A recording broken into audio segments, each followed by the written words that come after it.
Good afternoon. It is time for some Kerbal Space Program. I am DanBearPig82 and we are ready to go. Let's go ahead and take off the overlay here. Yep, and we are already here in the game. I was doing a little bit of preparation beforehand and double checking everything to make sure that there were no odd glitches, which I didn't find any, but that doesn't guarantee that there weren't any. So hopefully we are good to go. There's the sun rising over Kerbin's horizon. All right, so it's been a couple of weeks. Last week, instead of streaming Kerbal Space Program, I was part of the first craft stream weekend on the first SMP playing Minecraft, and that went very well, but I definitely have missed playing Kerbal Space Program, so we're getting back into that today. All right, so the goal today is to rescue Bowzie Kerman, and that was a channel point redeem from my friend kBowzer. Redeemed Rescue My Kerbal and named the Kerbal Bowzie.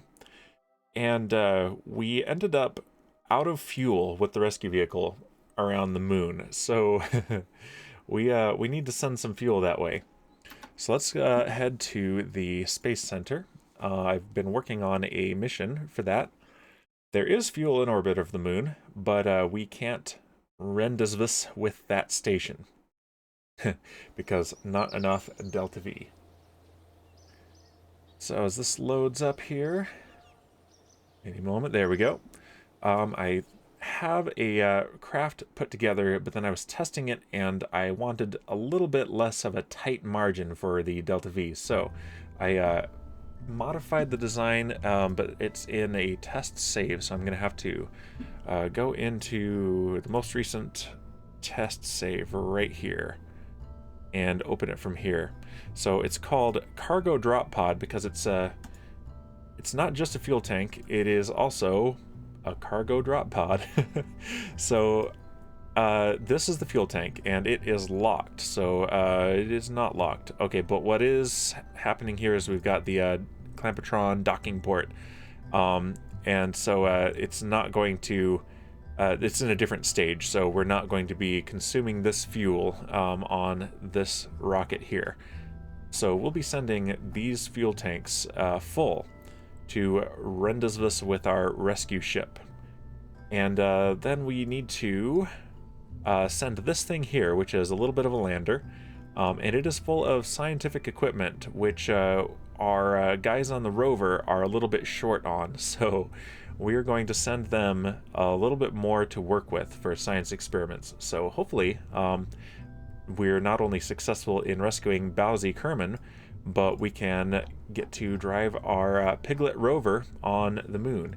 And I just realized I forgot to look up what that stands for. Kit, my friend Pro Kit Man is the one who named that with a backronym for Piglet, and I have to look it up every time. So we'll probably be doing that. All right, let's go ahead and launch this thing. Let's take it right out to the pad. And there's nowhere for a stowaway, so we won't have any sneaky stowaways trying to get onto this flight. We usually have at least one. But yeah, let's send this thing up and see if we can't pump some fuel into our rescue craft and then send that home to pick up Bowzie Kerman, who is in orbit around Kerbin. Alright, so let's put up our flight recorder here. A trusty MechJeb flight recorder. We want altitude, we want acceleration, we want dynamic pressure. And let's go ahead and choose a place to view the launch as well. That's always fun. Set the target. And let's set our position. Let's set something pretty normal. Let's watch it from right over there. And that will be fun. Alright, so let's start the camera path. Why did it do that? Set position. Oh, it's because we were on the flyby. Okay, there we go. Set position. There we go. All right, yeah, we didn't want the flyby. Perfect. Let's zoom out, though. There we go. That looks real good. Beautiful. All right, let's set the moon as our target because first we'll need to get to the moon and then we will match orbits with the rescue craft. And we should have, if my testing is correct, we should have nearly 1 kilometer per second delta V left when we do that. So plenty of margin. All right, throttle up. Stability assist is on. And hey, Pete Venkman. Oh, let's see. I can actually show the list of mods. I haven't changed them in a while, so haven't. Let's see, I'm launching CCAN right now, and we can put it right here as soon as it finishes updating. And there is the list. Okay, filter installed. Okay, so let's go ahead and put that up right there. So yeah, a lot of these don't really count their dependencies for other ones, but camera tools is the one that I'm using for the camera view here. You're gonna like that one. The Delta V maps are just it's the Wiki Delta V thing that I can look at in the in-game wiki. Better descriptions for the science experiments. We have distant object enhancement, so we can see the celestial bodies from the ground. The visual mods, of course. I can rotate the flags when I place them. Extend the hangar so that I can have more room to work around my rocket. Kerbal Engineer, of course, and joint reinforcement. And I have MechJeb. I'm not using it right now for planning the maneuvers or any sort of autopilot sort of things. I'm just using it for now for this readout of the atmosphere info and ascent statistics and this flight recorder. Let's see, persistent rotation so that I don't just immediately stop my rotation when I go into warp. Various such things. That's another visual mod for the plumes. Reentry particles. And let's see, what else is interesting? Trajectories shows me a more accurate path that I'm going to come down to the surface. And for balancing fuel tanks more easily than having to alt-click on everything one at a time, which is really, really annoying. All right, let's go ahead and close that. And yeah, so this here, camera tools, lets me pick a place to actually watch the ship go up. So let's see how that looks. All right, 5, 4, 3, 2, 1, and liftoff. And cleared the tower. And we are pitching downrange.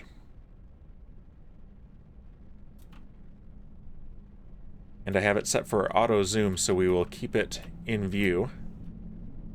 Yeah, it's very nice. This is one of my favorites.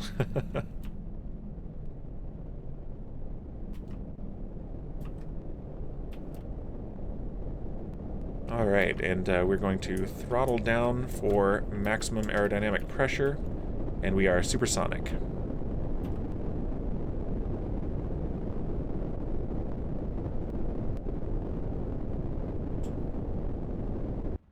Throttling back up, and we have maximum aerodynamic pressure.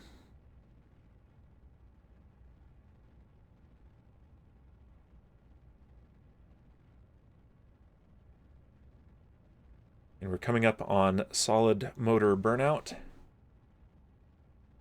We have burnout and separation.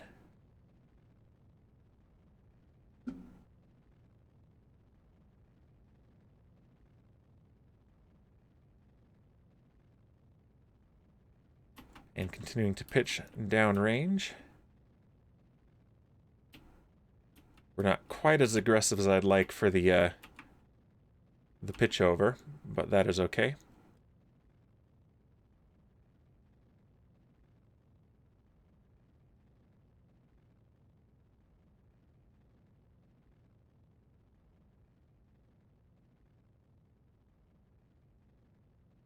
What mod makes the plumes look more realistic? This one is called Waterfall. And it is better than the Real Plume mod, which I was using for a long time. Instead of using particles, it just has these graphics stay here and flicker, and it looks much more realistic and is also a whole lot better for performance of the game. Because all those particles from the real plume were just awful for the FPS.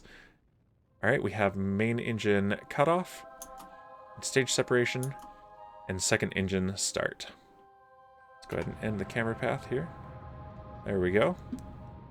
And we can close this. I really like these graphs. These are too much fun. And they actually tell me a lot about whether I have designed the rocket well.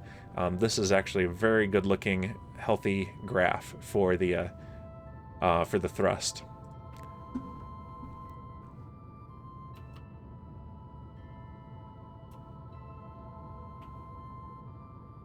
Alright, let's go ahead and separate the fairings.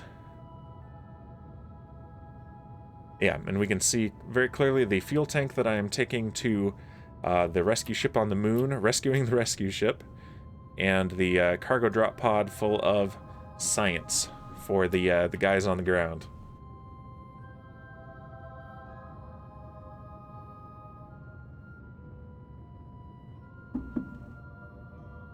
Let's go ahead and speed this up just a little bit here. It's an efficient but relatively low power engine.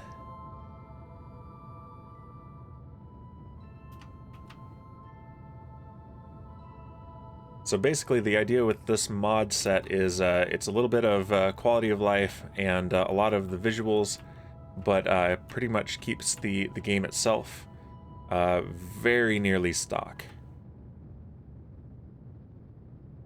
So no additional engines or rocket parts or anything like that. Not changing the game physics or anything either. I was having some issues with Ferrum Aerospace. It was causing way more drag than it should have on fairings. So rockets that should have been very stable were very much not stable and would just flip out of control. Like this one here would have flipped out of control with Ferrum installed. Alright, so we're going to extend the solar panel. Yeah, exactly. After I do this, after I want to visit everybody in the Kerbal system, or Kerbal system, which I haven't done before. And then I want to start going crazy with the mods. Maybe do Kerbalism and Interstellar Extended. And at some point do another attempt at a realism overhaul. Yeah, the clouds are great. Not having clouds just feels weird. Alright, let's take a look at where the moon is. It's right there, so we're going to encounter it right about there. Probably right about there. So we're actually in a good spot. We're a little bit past a good spot, so let's... Actually, first let's circularize. We're almost to our apoapsis. Let's keep an eye on our batteries here. I was going to add more batteries, so this will work. I just need to be very careful about my my electrical power.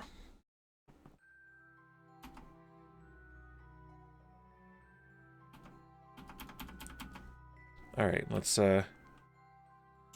Yeah, this thing only has one tiny reaction wheel on it too, so.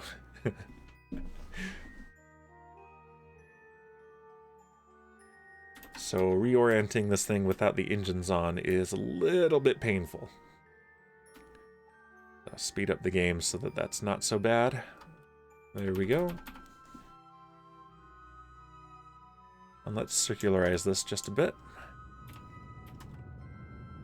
Since we have to come around anyway, I might as well.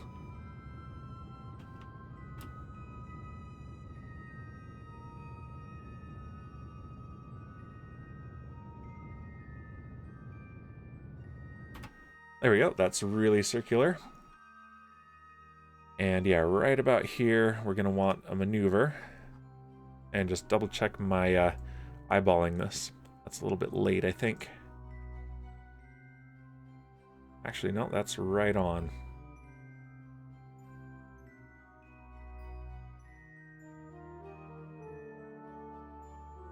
There we go, that's what I want.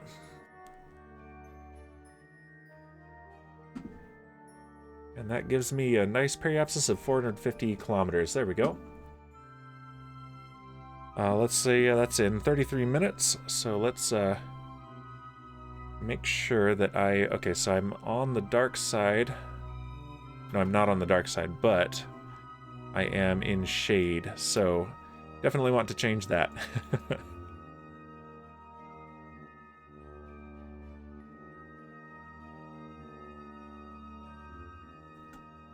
And it's going real slow.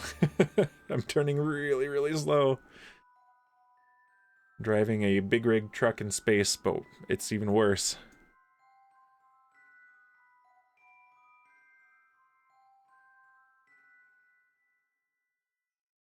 And yeah, the solar panel is blocking itself, basically. That's what it's claiming right here. Blocked by photovoltaic panels. And I don't know why I tried to say photovoltaic during a stream. I've already established that I can't say it. Not when I need to. Alright, so let's change to regular stability assist, and as soon as we are... Yep, okay, we're getting some sun exposure. Fantastic.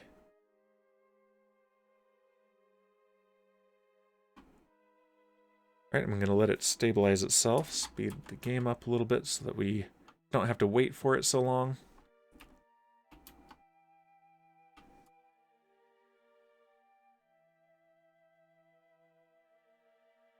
There we go. And with persistent rotation, it will maintain this orientation. That mod will help us with that. And we will still... Okay, so we won't actually run out of batteries on the dark side because I have it set to...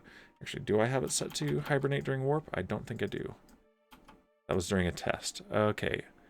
Hibernate in warp. Yeah, so I don't want to accidentally warp somewhere where I don't have sunlight and miss it and run out of battery power and have a dead ship. I've already done that a few times. No good.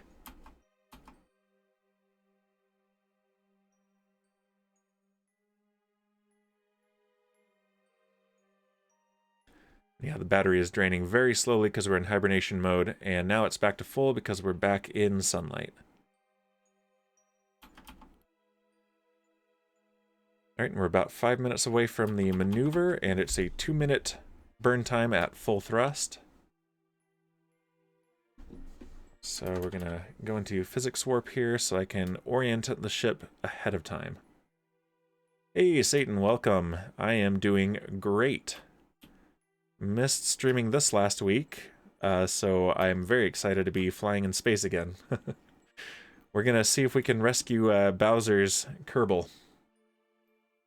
But first I need to rescue the rescue ship, which is stranded around the moon with almost no fuel.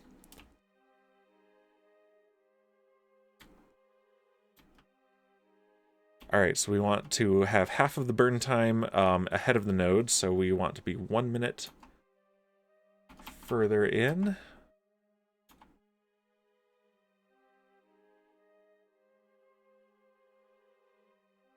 Right about here.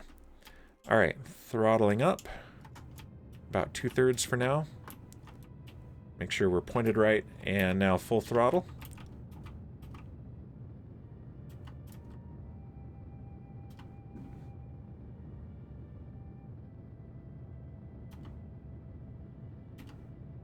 And I can speed this up just a bit so that we can get through the 2-minute burn in a little bit less than 2 minutes. Meanwhile, take a sip of my drink.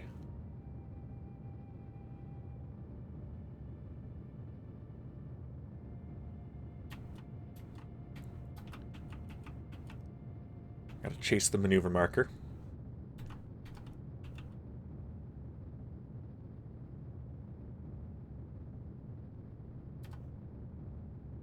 Right, we're about 2/3 of the way through the burn.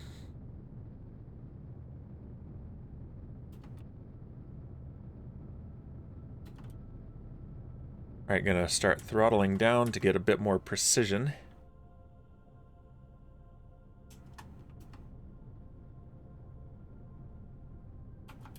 And back to real time too.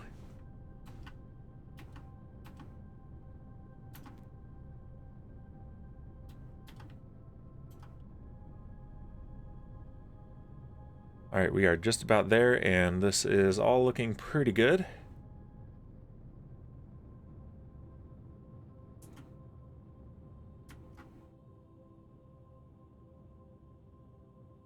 I'm gonna go ahead and dismiss this and just watch this in real time.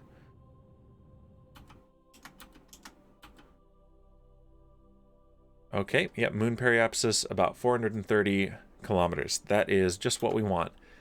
All right, so now we need to make sure once again that we are facing the sun. Okay, we have perfect sun exposure. We are exactly pointed directly at the sun, so that is precisely what we want. And so we can go ahead and warp to the moon. Let's go ahead and warp to the apoapsis. That'll be in just over a day. And we're going to be, I think, in Kerbin's shadow at that point. So, yeah, let's go ahead and manually put it in hibernation, as well as the automatically hibernate in warp, just in case. Keep hitting escape. Alright, and warp here.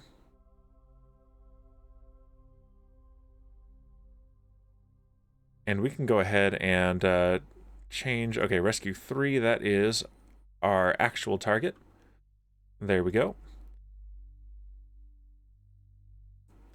And I think there's more fuel here even, so maybe we can consolidate those at some point. Alright, and moon periapsis, yeah, right there. Alright, let's get into the moon's sphere of influence. And yeah, we are indeed in Kerbin's shadow right now. Oh, and now we're out of it.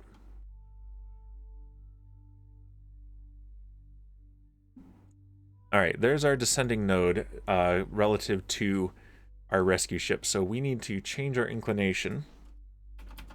And we need to do it right here. So let's... yeah, we're going to need to point... It's the descending node, so we need to point northwards. Let's warp to almost there.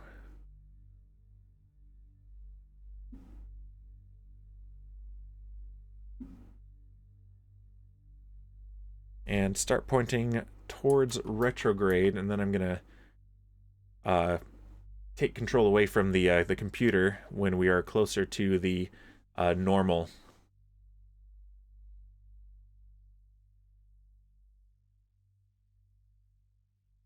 Which is this right here. So we're going to move a little bit farther downwards towards the horizon of the moon and pointed due north. And this will pivot our orbit around this descending node because that's where the planes intersect, and we need to match planes with our rescue vehicle. I'm gonna... No, oh, we're in hibernate mode, that's what. Like, why isn't it responding to me? Because we are hibernating. Let's go ahead and pin that. There we go. In fact, I'm gonna nudge the engines just a bit to help us get pointed the right way. Just very low thrust.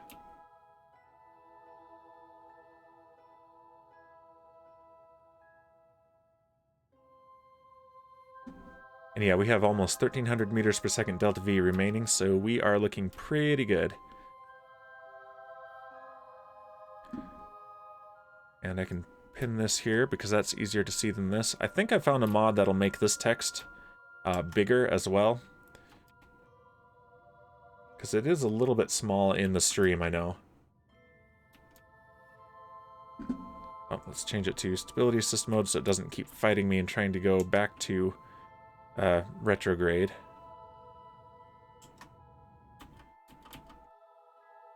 And let's warp a little bit closer. We want to be right on that hinge.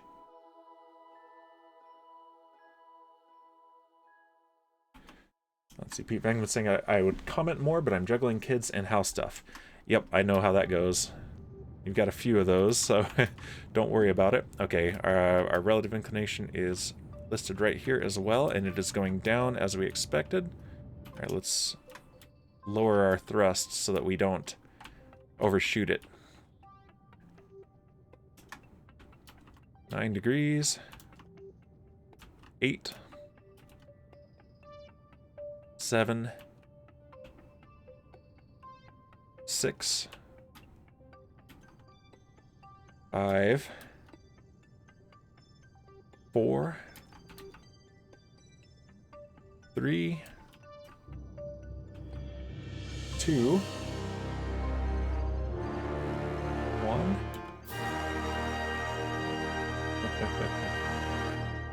I hear the fanfare. Anna raid, whoop whoop, says Satan. Hey, welcome Anna, thank you for the raid. We're doing the space thing. And B-Munch, welcome. Anna raid, whoop whoop. Very nice. We are trying to rescue our rescue ship so that we can rescue our mutual friend, kBowzer. Because our rescue ship does not have enough gas to get to her. So, we're sending some gas. We're sending a gas can. And we are changing our inclination so that we can match orbits with our rescue ship. And there we go. That's as much as we can change it right now. Yeah, thank you, Raiders. Welcome to the stream. We're playing Kerbal Space Program. Alright, so now there's our rescue ship right there. And we are sending it more gas. So we are not yet in orbit around the moon. We just matched inclinations. So now we need to get in orbit. So right about here. This is so interesting, says Anna. I love this. I'm glad that you find it interesting. I find it very amusing that I play this primarily for Minecraft players in the audience. It's a lot of fun, actually.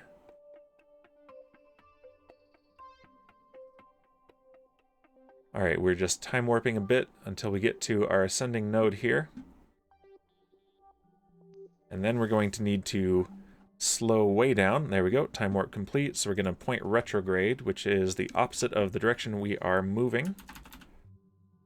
And since this thing has just a tiny, tiny reaction wheel on it, I'm speeding up the game just a little bit so that we don't have to wait so long to watch it very slowly rotate.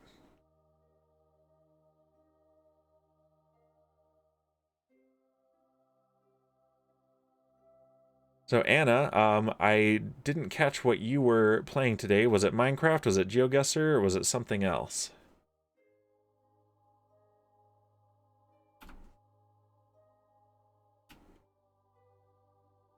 Alright, we are just about pointed retrograde, so I'm going to go ahead and turn on the engines to help us rotate, since those gimbal, so they can help push us in a different direction, and there we go. And so now let's go ahead and full throttle and let's get our capture orbit. Oh, you were on the Still Alive SMP. Nice. I'd say it's second to the first SMP for most amazing, but it's pretty good. Great community there.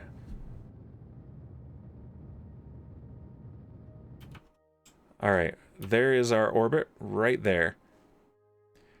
So this is a little bit tricky because this is stuck in kind of an eccentric orbit.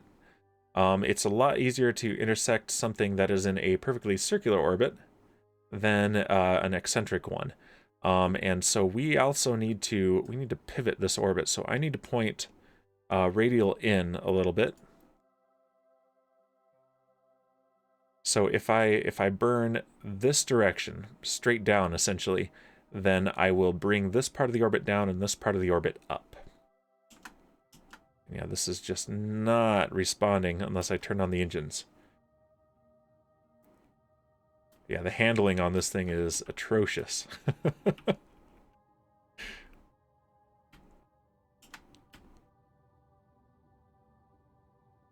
There we go, and we'll watch this thing pivot around this point.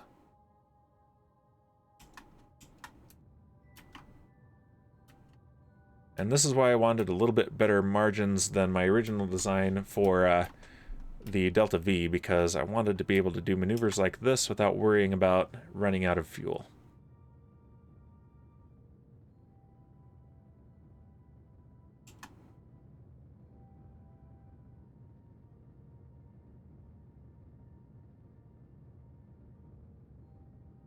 Alright, so if I can get this in line with the periapsis of the target, so that it's a periapsis for both orbits, then that will be a really great place, there we go, to meet our target. Twiglet, welcome. And that's not what I wanted to do. I wanted... Yeah, that's fine. So what I can do is go to this, and I can bring our periapsis down here to the apoapsis. Yeah, so we are trying to send extra gas to the rescue vehicle, which is out of gas, so can't rescue anybody right now. That is a problem for sure. And let's see. We want to make sure that our solar panels can see the sun. So how are we looking on that right now? Okay, good. We have very good sun exposure, so if we stay in this attitude, we will be okay. Let's go ahead. We'll be there in 2 hours and 5 minutes, so if we go here, that gives us 10 minutes.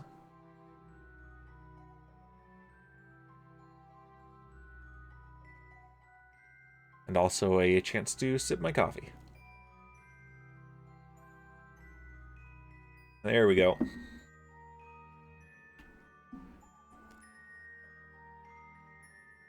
Alright, so now we need to point retrograde, and again, this thing has tiny reaction wheels, so we're going to speed the game time up a little bit and watch it automatically point towards the retrograde marker.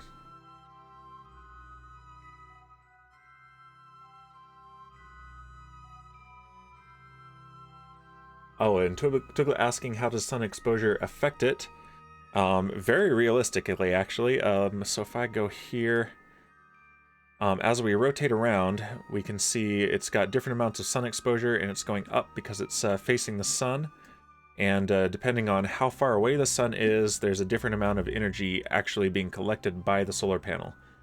So yeah, it's quite realistically simulated, and even the rocket itself can cause a shadow. And that's something I've been running into with this vehicle in testing. It works, I just have to be very careful how I manage my electricity. Alright, let's go ahead and time warp now. I also have it set to hibernate while I'm in time warp, so it uses much less electricity, but also does not accept input.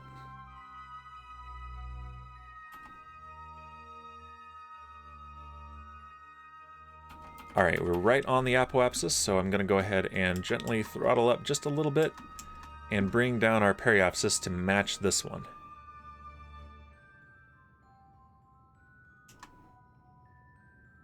About 197.6 kilometers.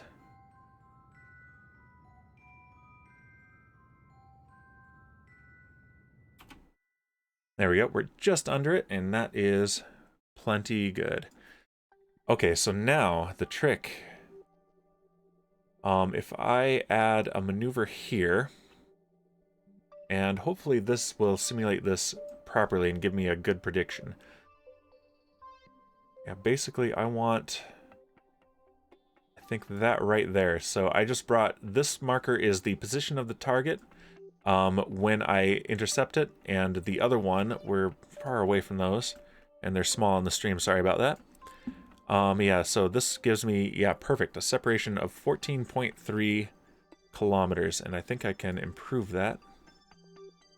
If I pin this. Twiggle asking, how many rescue missions are left to go? There's a near infinite supply of stranded Kerbals. It's kind of a nearly infinite supply. Apparently, the other space agencies in the game just have a habit of leaving their Kerbals up there in orbit. And oh, look at that. We can get within a couple hundred meters if we do this precisely. So basically, whenever I see a rescue mission, Kerbals are very expensive to hire. Elric redeeming first. Elric is officially first, you guys. You all missed it, except Elric. Welcome, Elric. You are first. So anytime I see a contract to rescue a Kerbal, since it's expensive to hire them and I want more of them, I take the rescue contract, because if I rescue them successfully, then they're part of my crew. I basically kidnap them. And so instead of paying for Kerbals, I get paid to kidnap Kerbals. It's pretty great. It's an interesting game mechanic. Oh, and here we go. And so this brings us to the next thing. So I can edit the save game files and rename the Kerbals. And so Elric will be next. So we will let's give fuel to this thing, and then let's see about changing the name of one of the Kerbals and see if we can rescue Bowzie Kerman and Elric Kerman. Do you want the whole Elric Troll King Kerman, or do you want just Elric Kerman? Either is fine. Let's see. Warp here. That's in 4 hours and 39 minutes. We want some. Oh, that's the intersect is there. Okay, so the maneuver is in 1 hour and 39 minutes. So let's do 1 hour and 30 minutes. Let's give ourselves a bit of a margin.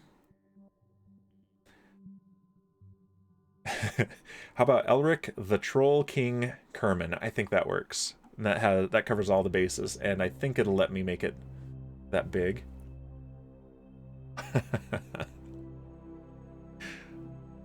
Okay, and it looks like we're still in sunlight. That's excellent. Let's look at our solar panels. And yeah, we have near perfect exposure to the sun right now.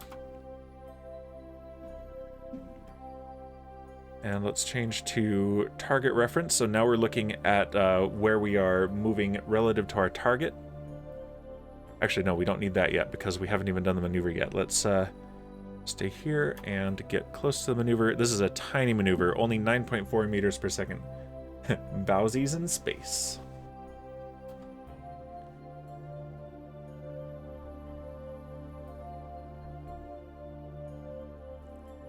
And so we're definitely not going to burn at full thrust because I do not have the precision to burn for, it's probably even less than 1 second, and do this perfectly accurately. So we're going to start early and burn at very low thrust for the sake of precision.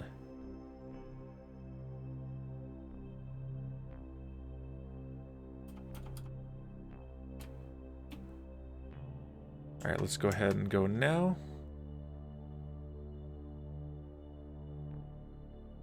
Not particularly early, but that's fine. And there we go. We are pretty good. 5.5 kilometers, and can I...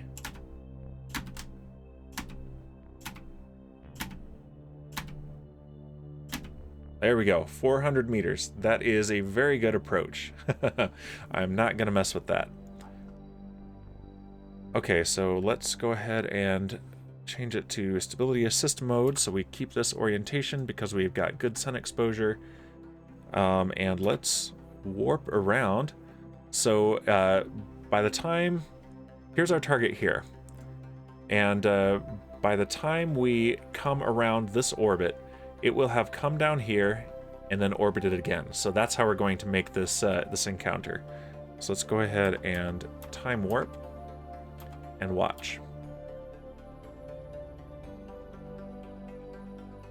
So here it comes right here to our intersect point. And we're all the way over here. So it will complete one more orbit while we finish this orbit. Or possibly 2 more orbits. Yeah, 2 more orbits it looks like. Alright, and we are approaching from up above.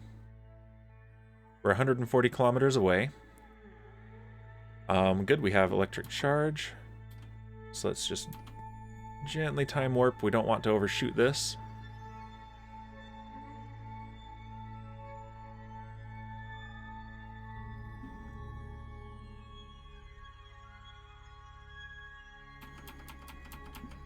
Alright, yeah, we're about just under 8 minutes away.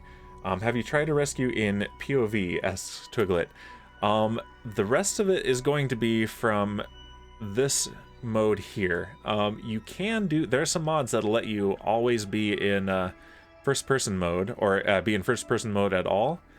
And I am thinking about, at the end of this playthrough, at the end of this stream series, doing a grand tour of the entire Kerbal system, after installing some mods that let me control the ship from in the cockpit, and see about doing that. And of course, I'm also going to do some external views just because they look cool, but I'm going to do all the flying from in the cockpit. That is my tentative plan. Right, we're 40 kilometers away. We're going to be approaching at about 60 meters per second.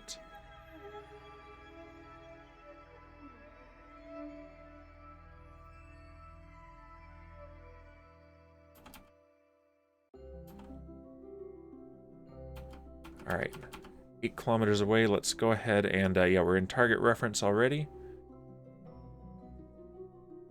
And let's let it just inch its way. Yeah, you can do it.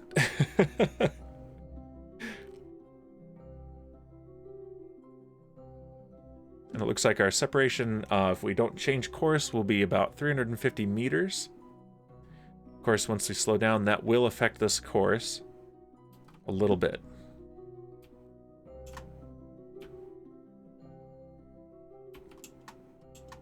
But if we don't slow down, we'll just fly right past the thing, so we don't want that.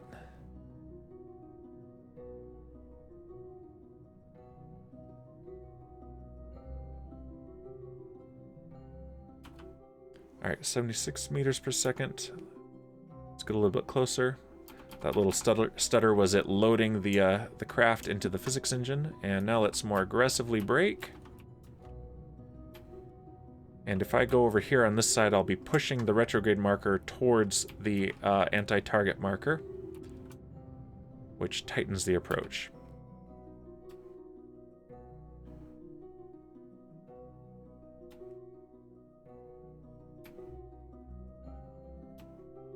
And they'd never let me approach the International Space Station this fast. No way.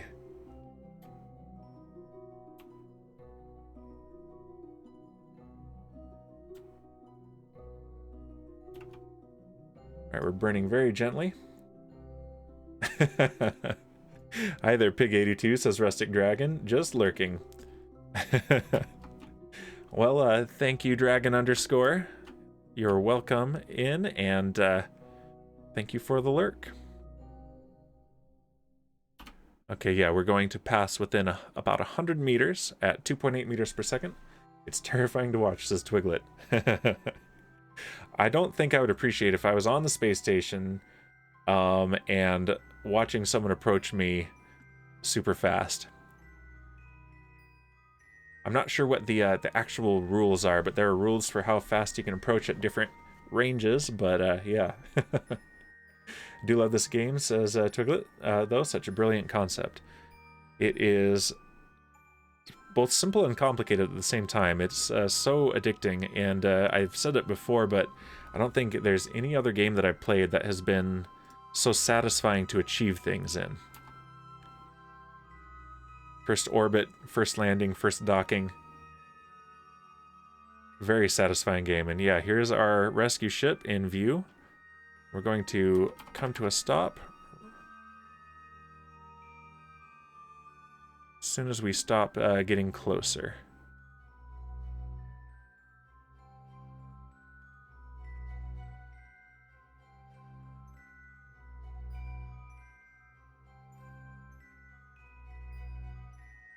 Yep, this is closer than this told me it would get, which is fine. All right, let's come gently to a stop here.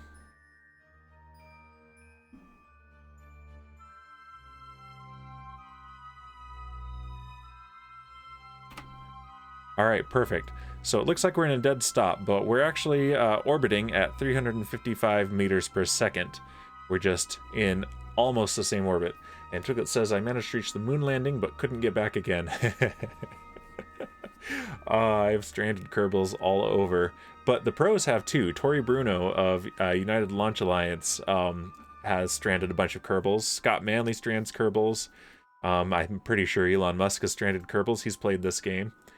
But yeah, all right. So here is our rescue ship. Pretty much out of fuel. It's running on fumes. So this fuel tank here should be very useful. And also this is cargo and science experiments for our science crew on the ground. And once I do this, I won't be able to control this anymore. So let's point towards the target. Let's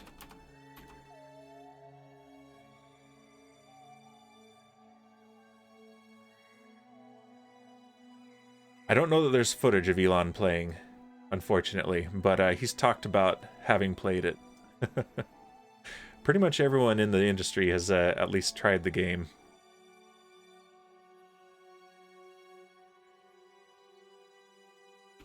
Alright, this is not actually a very good idea, so I'm just going to leave it in this attitude here. This is the only control point that it has, so once this is gone, that is it.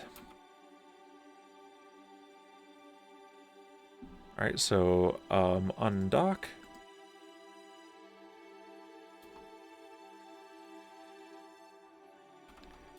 And we're going to need to get rid of that as well, but we don't have to do that just yet. Let's get a little bit of distance here. There we go.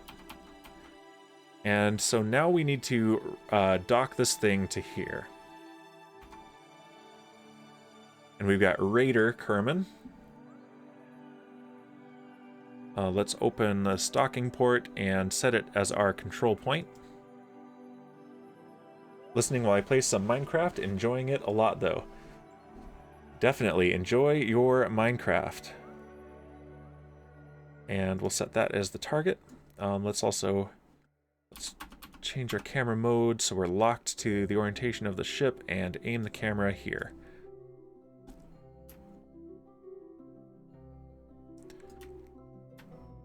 All right. And we don't have a ton of RCS fuel, but we should have enough. So we're going to turn the RCS engines on.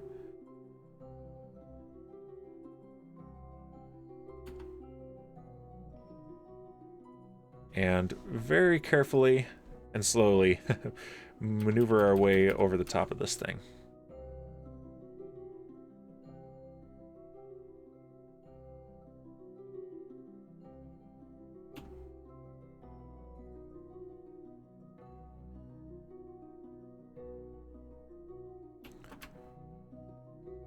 Just like that.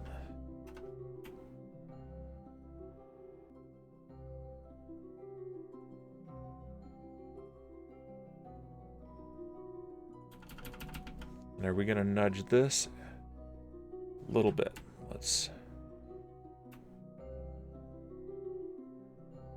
dodge that thing.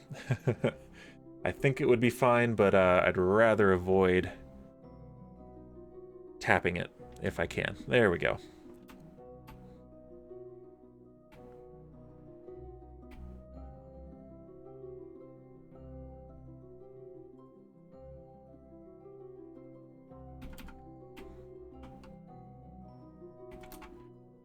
And yeah, we are definitely being cautious here so that we can conserve fuel.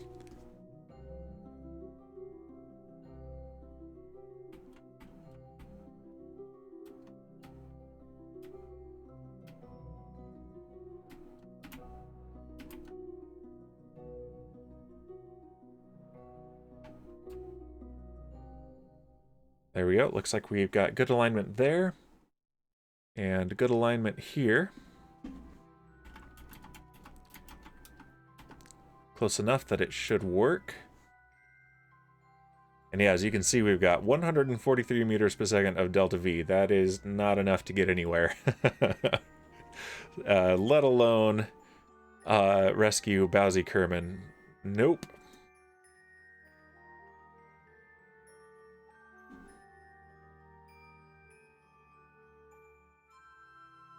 All right, and we're just going to gently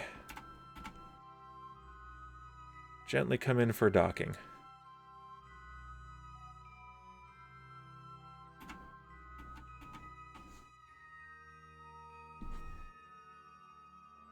And there we go. All right, let's turn off the RCS. We don't want to waste that.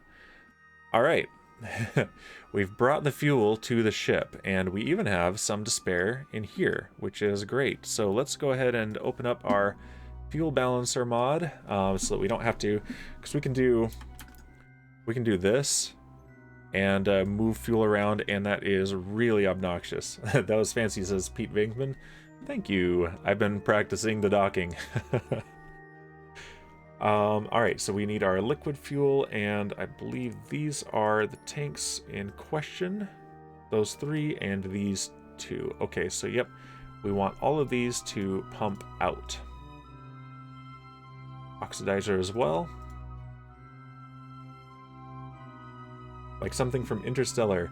Oh man. I should do a simulation of the Interstellar docking. It's what makes that one tricky is not the rotating. It's that they were having to do that while re-entering the upper atmosphere. If it was just in space, then matching rotations like that is actually incredibly easy. Very straightforward, although at that rate of rotation, the big issue is getting dizzy and possibly blacking out, so that was a thing.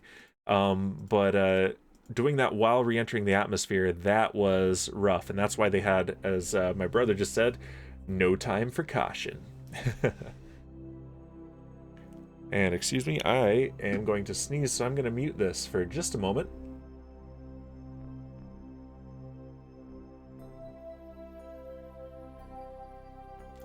Gesundheit.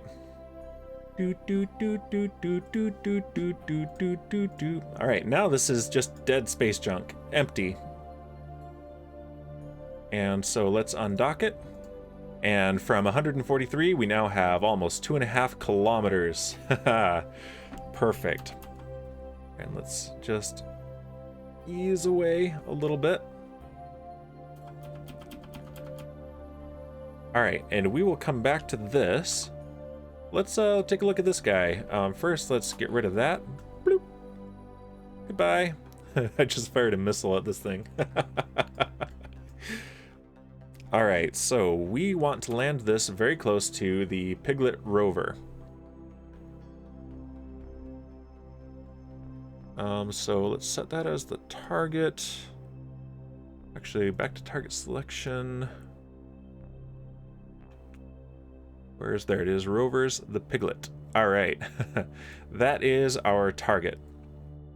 And we are not in an equatorial orbit. So once again, we're going to need to adjust. So if we go here to the descending node, and then burn to the north, then we will change our inclination so that we are equatorial.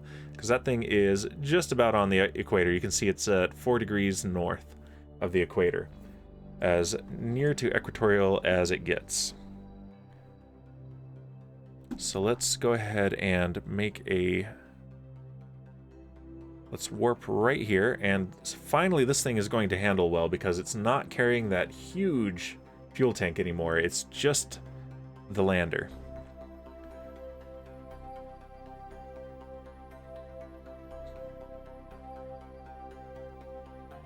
All right. Let's hope that I can succeed at this landing. It looks like we're going to be landing in the dark. Although if I change the inclination, then we can wait until we're in daylight or twilight, and that would be better. Twiggly, you're making me want to play Kerbal again, but I don't have the time. I understand that. That's part of why I decided to stream it. That way I can, it's easier to justify making the time. All right. Oh, we need to ignite the engines. There we go.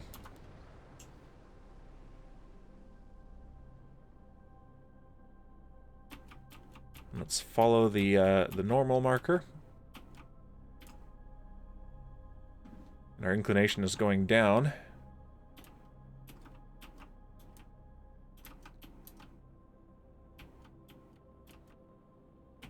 There we go. And so we've changed it, overshot only slightly. We are fine there.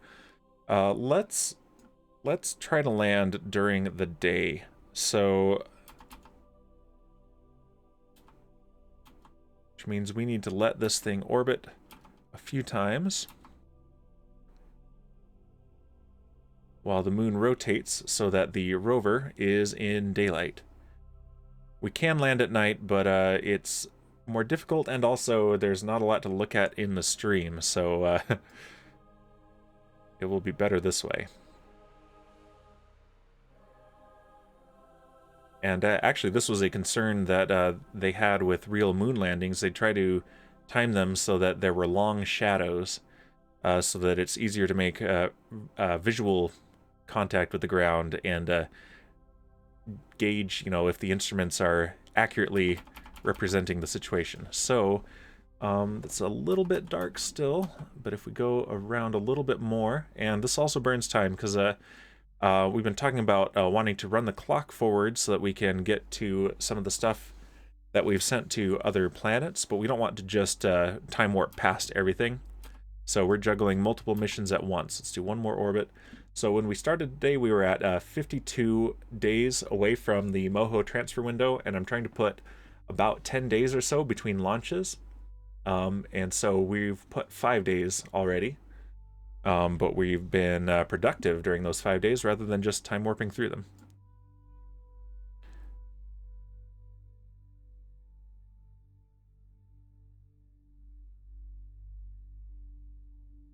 All right, here we come. And when we're roughly over the target, we're going to start burning a retrograde. Let's go ahead and face retrograde, and look how quick it responds now. Look at that. Oh, that is relief.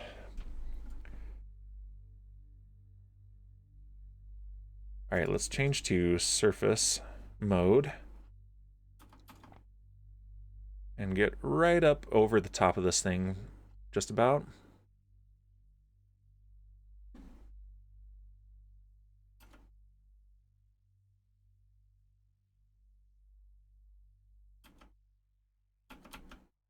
Okay, that should be good. And now let's go ahead and burn.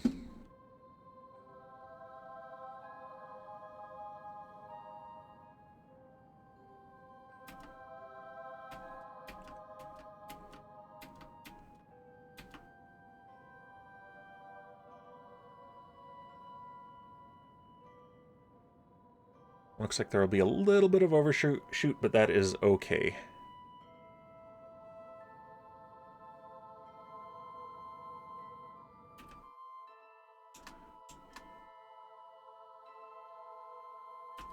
There, that should be good. And okay, we have just enough fuel. We have about 200 meters per second margin for our landing. I would like more, but that should be fine. Let's change our... Let's go back to auto camera mode so we're not locked there. All right, and let's face upwards so that we are actually getting power into our solar panels. Look at this little thing. Hilarious. All right, yeah, there we are right above... Oh yeah, perfect landing.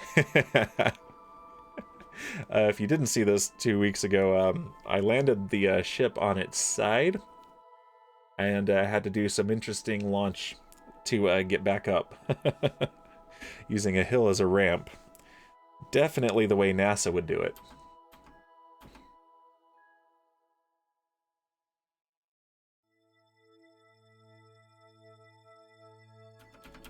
Alright, we're about 2 minutes away from when we would need to do a suicide burn. I'm not going to do a pure suicide burn.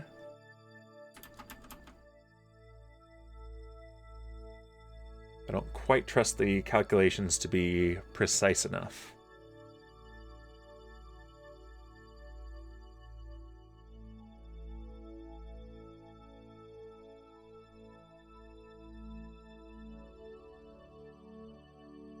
But they tend to be pretty conservative, so if we start right at about where it says 0, we'll actually have some margin. So I'm actually going to put the engines up a little bit. There we go.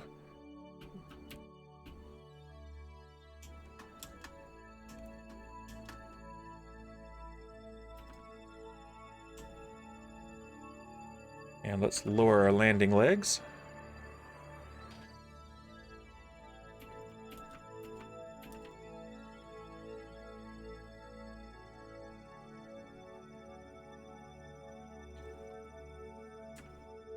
And let's throttle down because we are slowing down too much.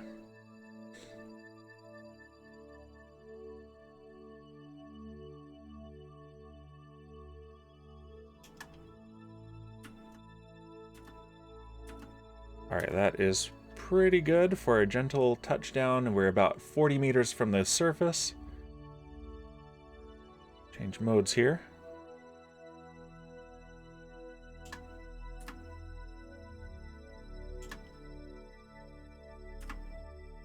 Textbook landing. Look at that.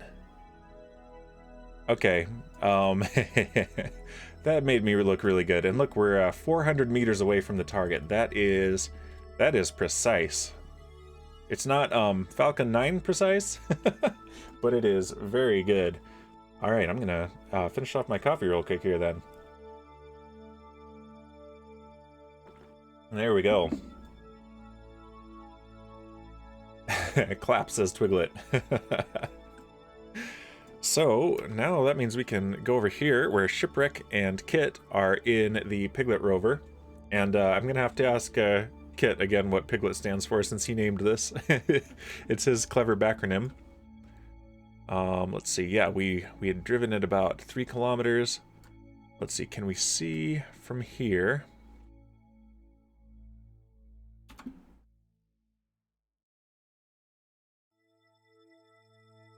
Anchor 1. Where is... What's the Piglet lander? Cargo drop pod, there we go. Set as target.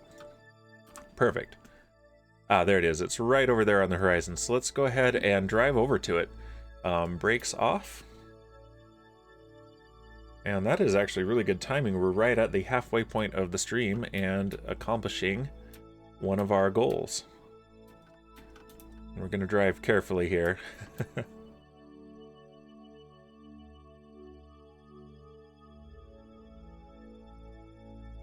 Sadly, the wheels don't make noise. They really should make noise. I'm not sure how that's working either. Look at that. That is hilarious.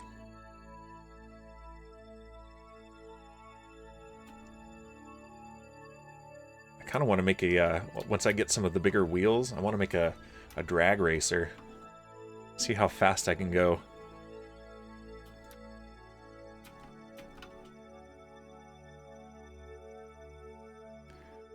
Here, let's go into the cockpit. Sitting in the driver's seat.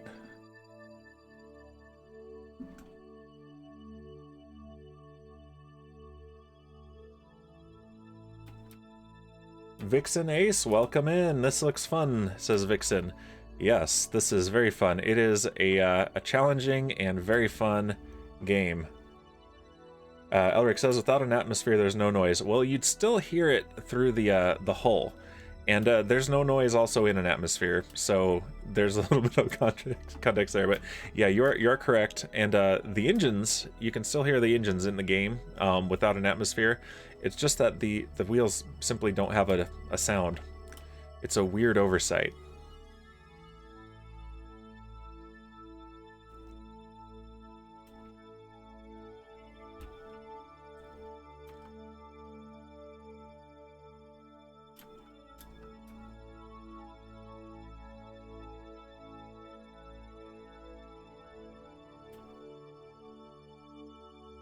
Okay, let's get a little bit closer. I don't want to crash into it.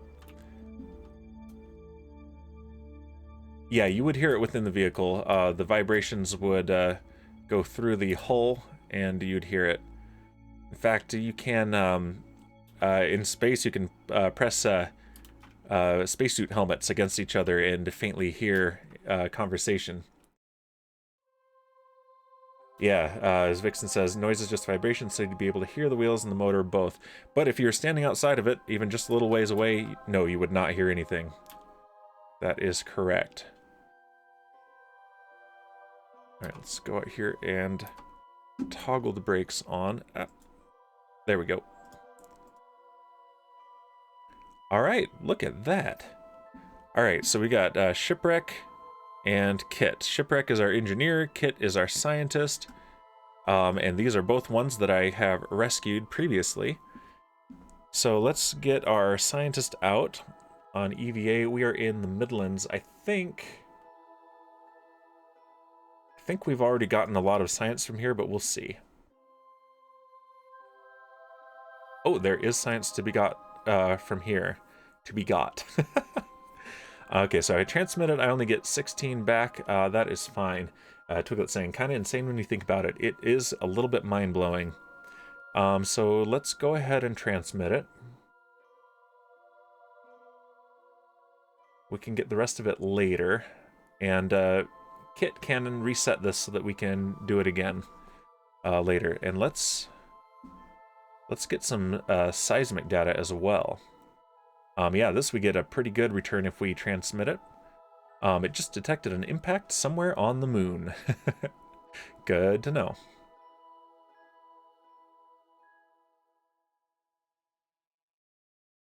And we are transmitting our science. Done. How much does that give us? We have 71 science. We're in some expensive tiers right now. Let's restore that. Thank you, Kit. Good job. Do we have other experiments on here as well? I believe. Where are they? Here we go. Press map barometer. Log pressure data. All right. The pressure gauge is sitting there motionless. Perhaps you should tap it a few times to be sure. I'm sure that'll help. And we should have a thermometer as well. Where did I put that?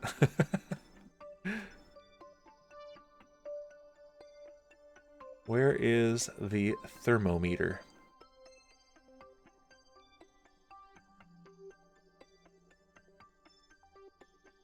Let's move in real close here. Sorry, we're getting a little uncomfortable, Kit. Let's aim the camera over here so I can see better. Is that it? No, that's the attachment point for the mystery goo. All right, well, it's on there somewhere. We'll find it. First, let's have Kit jump out and do some serious science on the surface. That was very alliterative. Aim camera on Kit. All right, here we go. First, let's do an EVA report. That's one small step forward. The situation is nominal. And I don't think he can transmit it right now, so we're going to keep that, and once we get back in there, we can transmit. And we can take a surface sample as well, which we would get a whole lot of science if we actually sent it back, but we're not equipped to do that right now. So right now, we're going to keep it. We're going to transmit the data back. And so now Kit is going to go and pick up one of the science experiments. First, do I have one in here? No, I have EVA repair kits. So if I break a wheel or something, then Shipwreck can go fix it. And he's an engineer because he's our chief engineer on the first SMP, keeping that running smoothly, so felt that was appropriate. And Kit, Pro Kitman, is a real-life meteorologist, so that's why he's our scientist. Alright, yes, and you want these. The parachute will do you no good. Can you only carry one? Boo. Can I just get rid of this? Interesting. It looks like I can't. Woo! Go Kit! Yes, he is. Alright, so here's what we're gonna do then. Put this back. Let's go ahead and set up some surface science for automation. So we need... What is that? That's the goo monitor. Science control unit. Okay, so we want...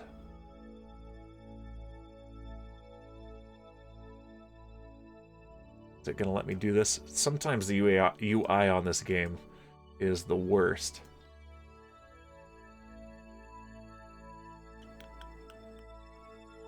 Yeah, he can't carry that. And I would like... Yeah, look, there's something that's coming up briefly, but then I can't interact with it. Move it over here. Oh, come on. That's really annoying. Alright, let's switch to this and switch back.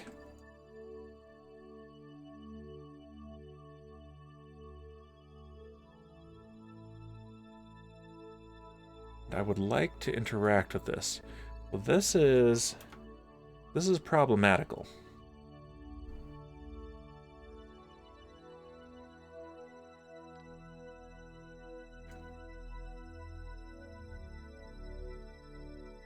Yeah, he can't carry this. It's too heavy.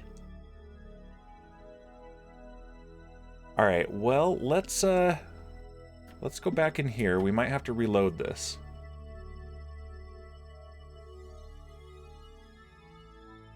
Yeah, Kit needs to work out indeed.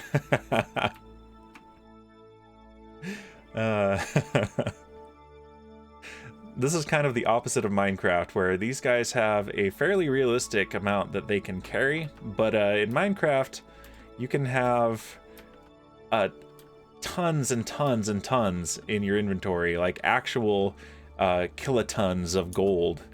Whoop! He did a flip and hit his head. All right, I need you to get up here. I think we had an issue with this earlier, and I need to use the jetpack.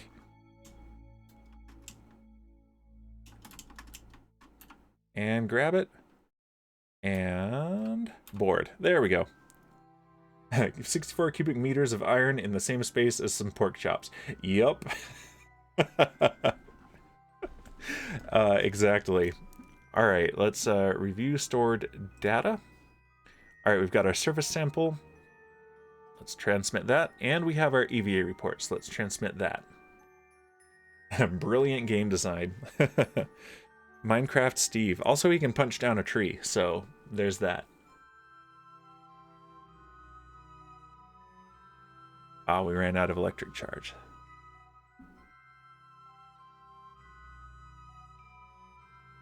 Were we not able to transmit any of this? Oh. Yep, we might be bringing this home manually. Let's see.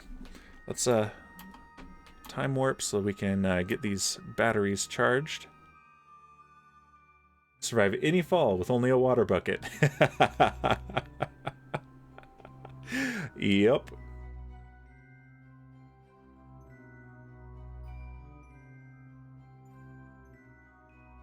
There we go. All right, transmit. Okay, yeah, we were already low because of the other ones that we had transmitted. So let's do this one now.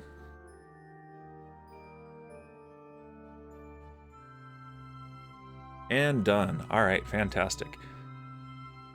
And that brings us to 180 almost. And let's see.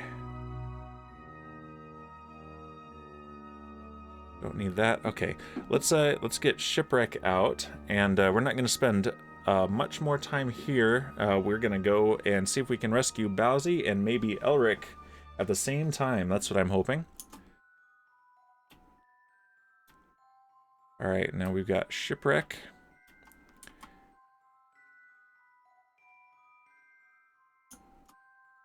Whee!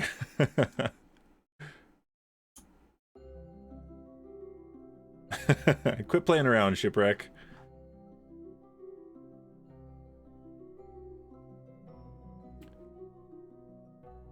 All right.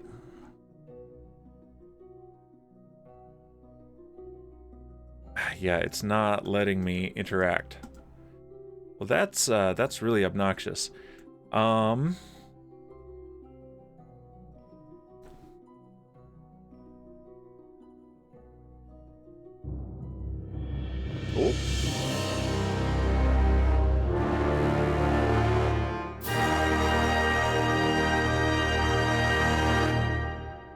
There's the fanfare. Bowzer, welcome, and thank you for the resub. You are actually just in time, because we're trying to work with the game being a little bit bugged and not letting me do what I need to with the science experiments that I have stored in this cargo pod. But I think that's our cue to change gears. We have refueled the rescue ship, so that means we can go rescue Bowzie Kerman. So let's go ahead and load that up. We've got Raider aboard. We blamed him for the landing last time. Let's close that docking port. And let's go back to type selection, and I think ships. Bowzie's pod. There we go. And Bowzie's pod. Raider, welcome. Yep, I'm aboard. We blamed you for the landing last time. I don't think you were here, but yeah, we landed this thing to drop off shipwreck and kit on the surface of the moon to do some surface science in the rover. And it may or may not have tipped over onto its side, and we scraped off one solar panel in pushing it up a ramp to get it back into orbit. But that's okay. We're not firing you yet. You're still the pilot. And we're going to go rescue Bowzie Kerman. So now that we have some fuel, we have room for more fuel too. So let's see, is there anything left in Tanker 1? Our original fuel tank that we sent to orbit of the moon.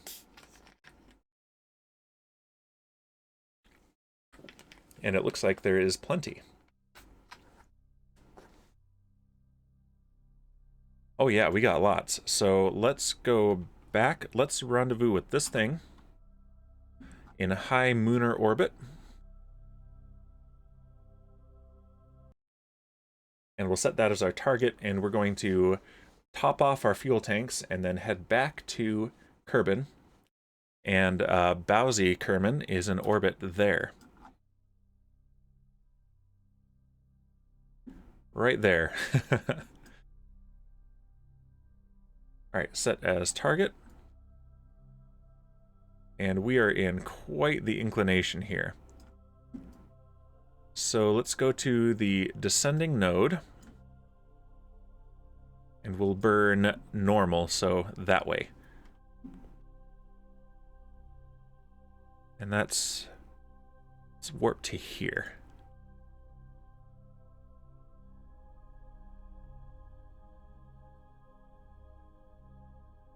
And I think we have 2 Kerbals in low Kerbal orbit that we need to rescue, so I can rename one of them to Elric. And then we can, that will be our reload of the game too, and we'll see if that resolves the issue with the user interface for the cargo pod. Because I should be able to pull that out and place it on the ground.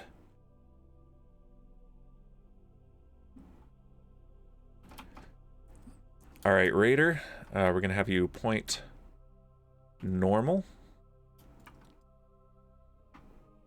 And it's resisting me a little bit there. There we go.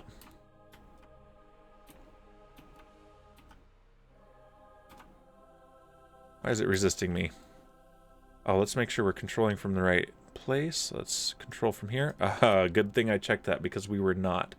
We were about to burn in the wrong direction. Which is how that is very similar to how Jebediah went to Duna instead of coming home from Minmus.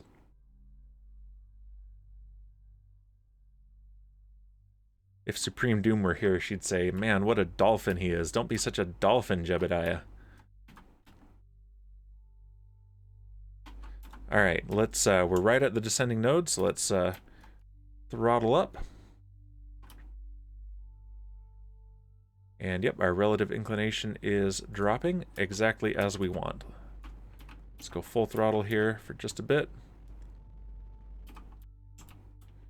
And then a bit more gently.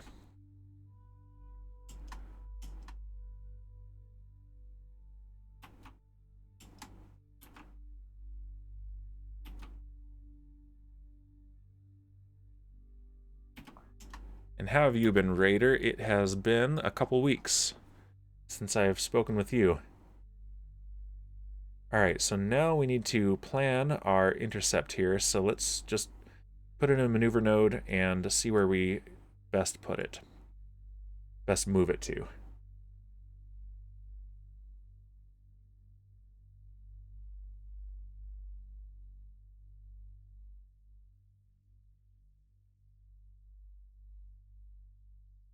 Yeah, that's pretty much opposite of where we want. Yeah, being in an elliptical orbit makes this a little bit trickier. That's why I like to circularize my orbits before I make these maneuvers.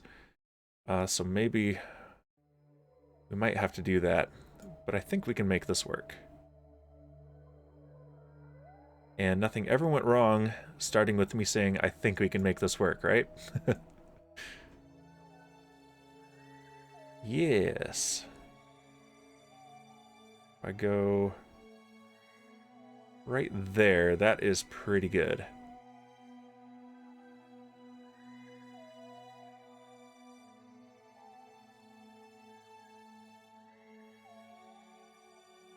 Right there is about ideal. Okay, so that is in 1 hour and 11 minutes, and it is a very small burn, just 117 meters per second. And that will give us an intercept with our fuel tanker. Let's go ahead and, okay, so 1 hour, 11 minutes. We want a little bit of lead time. 4 minutes should be good. Let's warp here.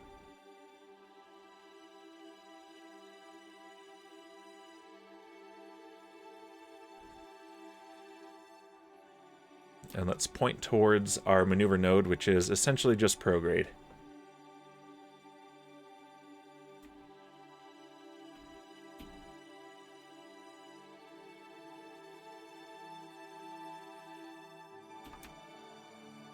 And right there, and yeah, this thing handles so much nicelier than, I think I just made that word up, nicelier than the fuel tanker did.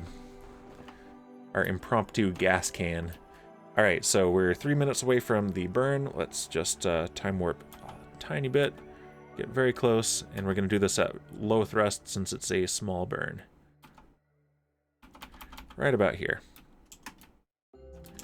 And gently throttling up. Now we will watch our apoapsis climb and get us an intercept right up here with our station.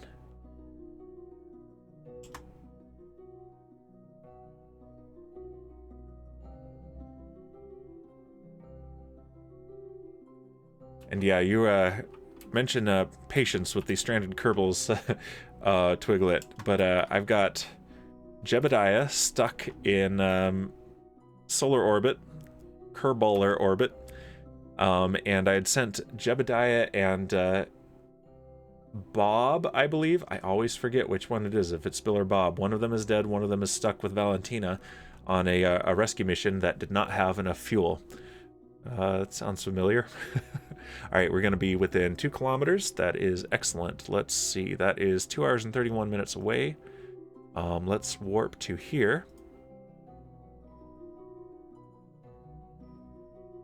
But yeah, we're waiting for an opportunity to get them back. And it's going to be a little bit. But they've been waiting without snacks for about a year now.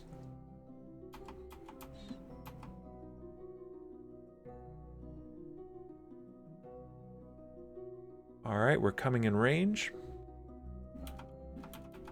And let's point retrograde to the target while I hydrate.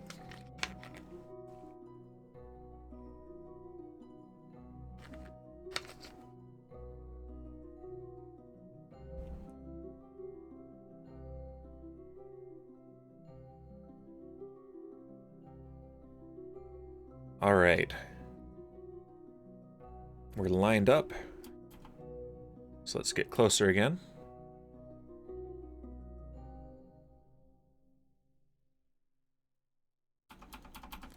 Alright, we're 14 kilometers away, so let's switch to this view. Let's look right at the target.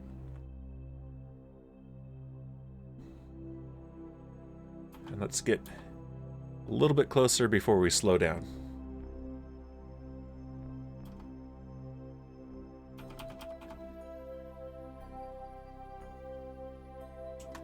Alright, we're 4 kilometers away. Let's slow down just a little bit.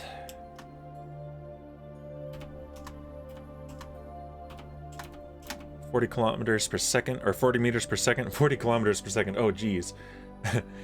Pete Venkman saying, "I can't believe you would hydrate right after talking about those poor stranded Kerbals." I know, solidarity, right? I should go without snacks. Absolutely not. I will not. They'll get their snacks eventually. I'll get them home, or they'll die. Either way, it'll stop being a problem.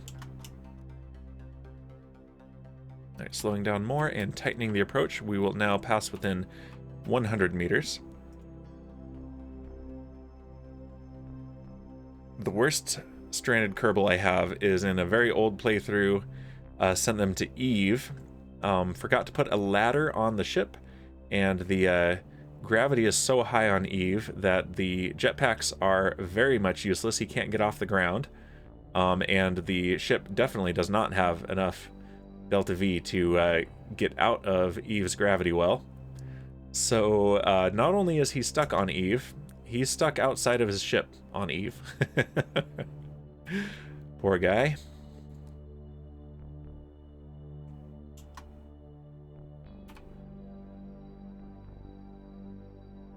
All right. Let's get real close, and then let's top off the tanks. A lot of what we do in this game is just refueling. Refueling in space. And you're sitting here comfortably sipping water. Oh, it's worse than that. It's flavored water, so it's really delicious. And none for the Kerbals. All right, open up. And let's see, do we have control on this thing? I think we do. Ooh, and we even have monopropellant. Fantastic. Let's... There we go. Let's set that as our target. And control from here.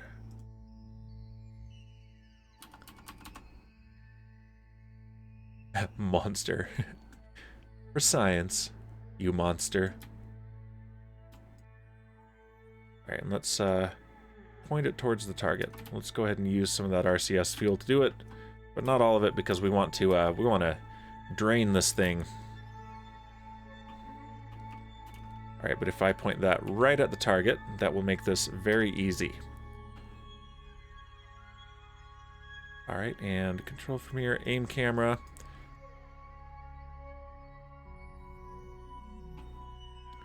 And let's just roll this thing over to face the target. Just like that.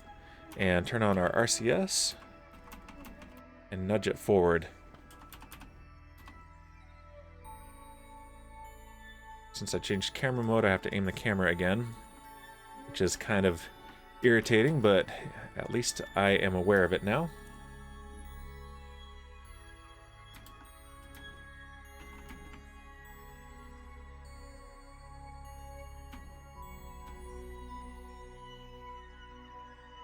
Whoa.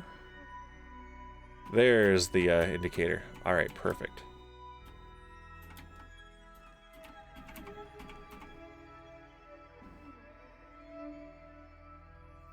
All right, time for the second fancy docking. A little bit misaligned here, so we need to go this way.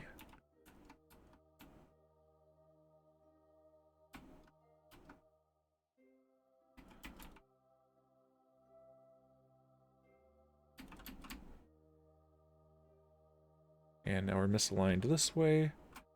Let's go up. Like watching the engines gimbal uselessly in this case.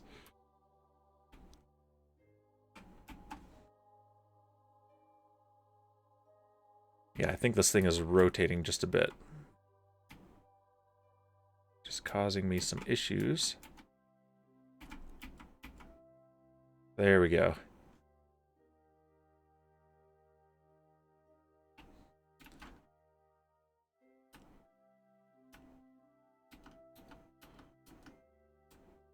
And attach.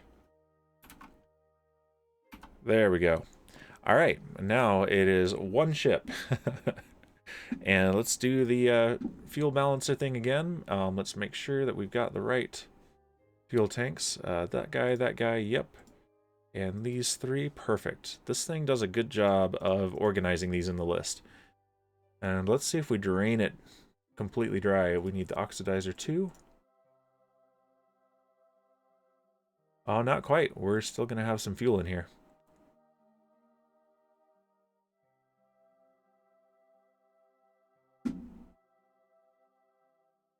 Oh, Come on. There we go. All right, so now we can do... Let's turn these off. Shiny, says Pete Venkman. Indeed. All right, so now the RCS, these Stratus V roundified monopropellant tanks. I believe, yep, that is faintly highlighting this in blue. You probably can't see that on the stream, but let's empty these. We want this stuff for docking. Oh, and look at that. We have indeed drained it. All right, that's that done. Undock.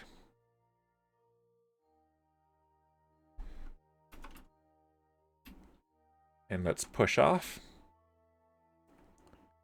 There we go. There's something really satisfying about that. And now, let's go for Bowzie Kerman.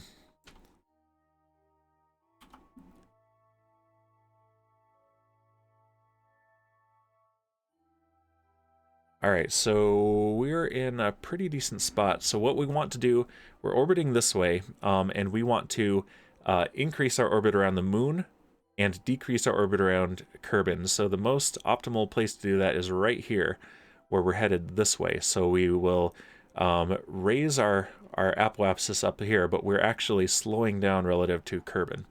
So we're going to go right here. Oh, nice. That'll burn another day. And let's point prograde.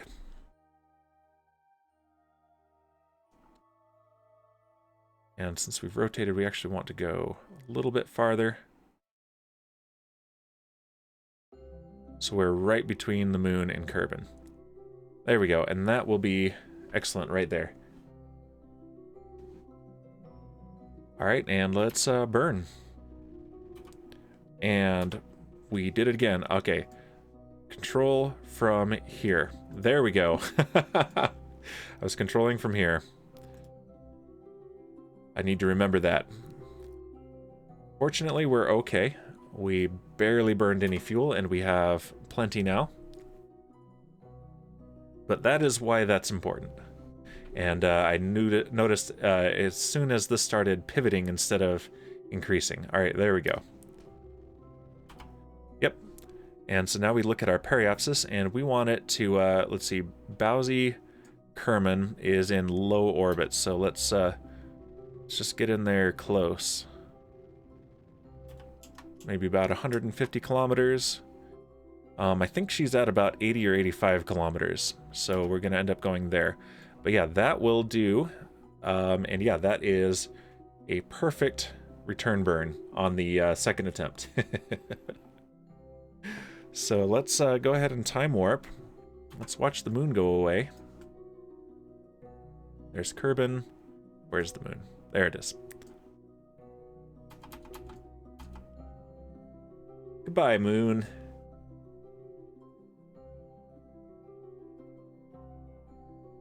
There we go, and now we are in Kerbin's sphere of influence. So let's go back to map view. And let's warp to here. Oh, cool, this is gonna burn some good time.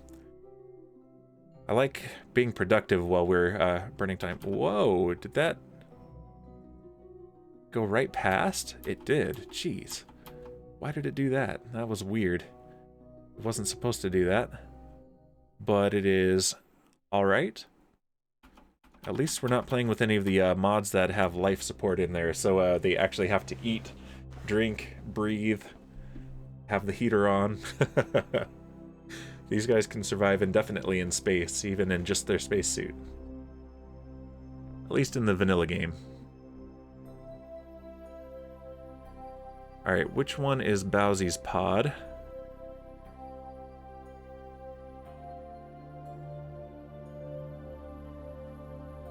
That one right there, yes. 87 kilometers, so yikes indeed.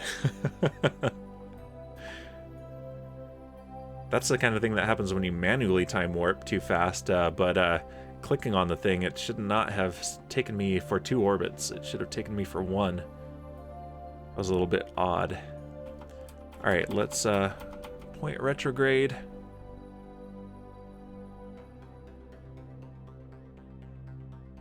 and lower our orbit.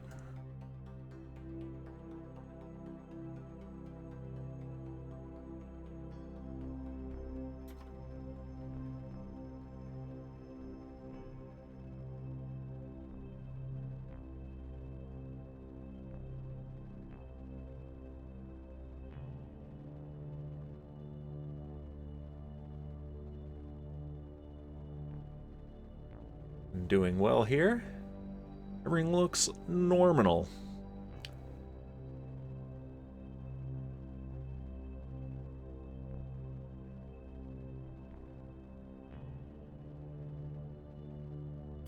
Alright, we are roughly circular here. But we are definitely in the wrong inclination. So, we're past the ascending node. What distinguishes between a low and a high orbit? There's an arbitrary number that they put to it, and I'm not sure what it is, but being very close like this, these are all definitely low orbits. High orbit is more like around here. Somewhere under geostationary. Let's turn on the relays so we can see.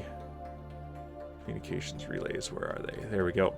Yeah, there's a geostationary or geostationary orbit right there. So I think about halfway between is about where they distinguish low and high orbit. I think. I'm not 100% sure, and it's definitely arbitrary. Okay, so if we go over here to the descending node and we burn normal again. It's always been in the descending node today, never the ascending node. Just coincidence.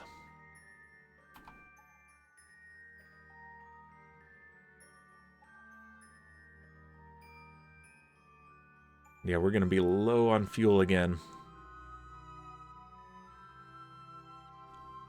Hopefully we'll be able to upgrade this thing again soon, because it's served us very well, but we're pushing its capabilities here.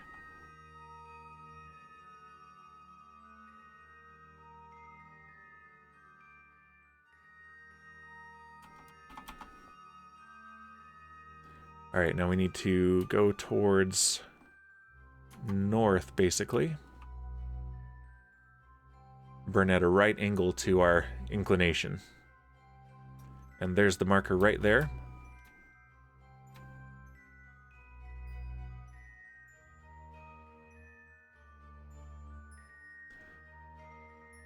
Oh, cool, and we are doing very well on the monopropellant as well. I'm not going to use it right now for the changing attitude, since the reaction wheels on this thing will do fine for that.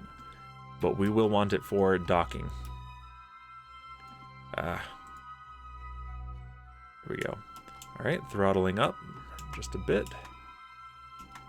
And full throttle now.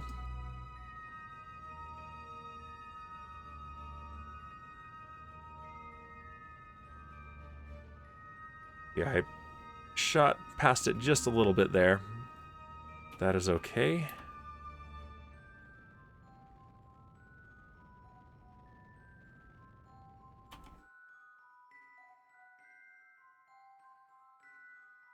Yeah, I'm getting a little nervous about our fuel situation again. Once again. And that's the main thing I want to upgrade on this thing, is have a little bit more delta V. So let's go to the other side of the planet and warp, or burn anti-normal at the ascending node. So that's 90 degrees the other way from our plane of inclination.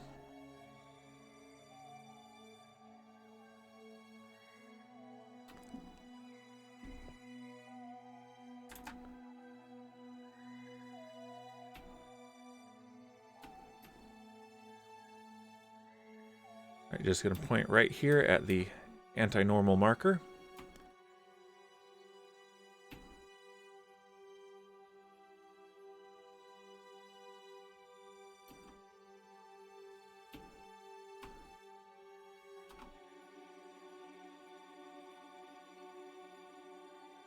And I believe Bowzie's pod is in a perfectly equatorial orbit.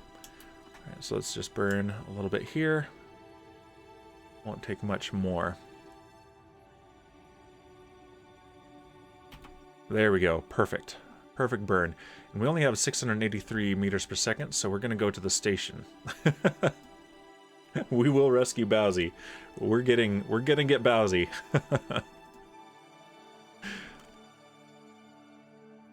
Okay.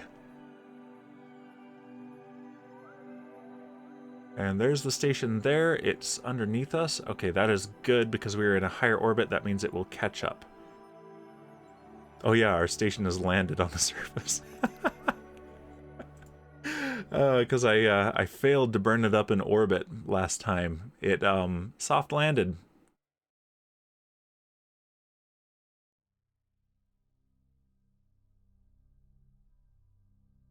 All right.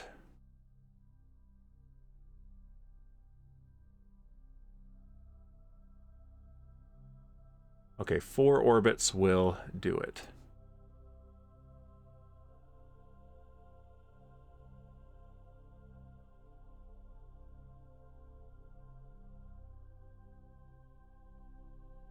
If I orbit 4 times and then do this burn, we will get within 5 kilometers. And that's 2 hours away. Let's go ahead and do some time warping.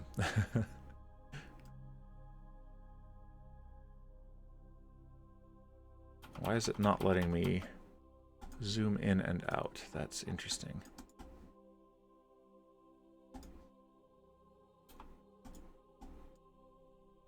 It's like it's stuck on this thing. Hey, there we go. And now I can zoom. Yeah, we're getting some UI glitches today, so hopefully a restart will take care of that. But we have about 20 minutes, and that should be enough time to rescue both Bowzie and Elric. That'll get us some money for our financially struggling space operation, and more Kerbals to put onto the station and to send on missions. And hopefully not strand in orbit or get killed. Don't worry, if I end up killing your Kerbal, you get a very tasteful memorial service. We've had 4 of them so far. Well, we've had 2 memorial services for 4 Kerbals. 3 of them were in one go. Whoops. Alright, we're just about there. Yeah, 0.4 second burn. I'm definitely not doing that at full thrust. Alright, we're 30 seconds away from the burn. Let's point towards the maneuver marker on the nav ball.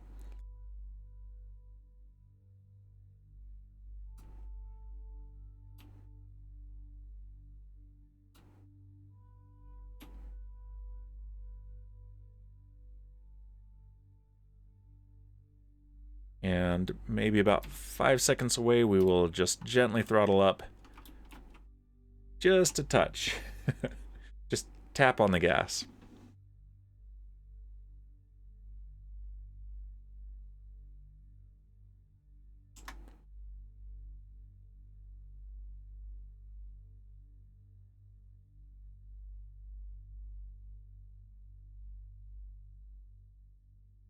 And there it is. That is our maneuver done. Okay, and it looks like, yeah, 5.2 kilometer separation, so we're going to get close and then do a little bit of a course correction so that we can get even closer. We're going to just gently descend over the top of the station. Then you guys get to see my fancy, shiny station.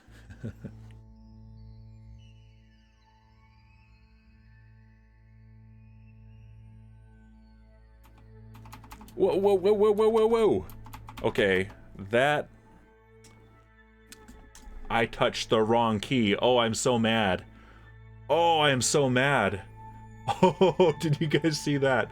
That was a derp. That was a big derp. Oh boy, we are very far away from it, and like 2 days just passed.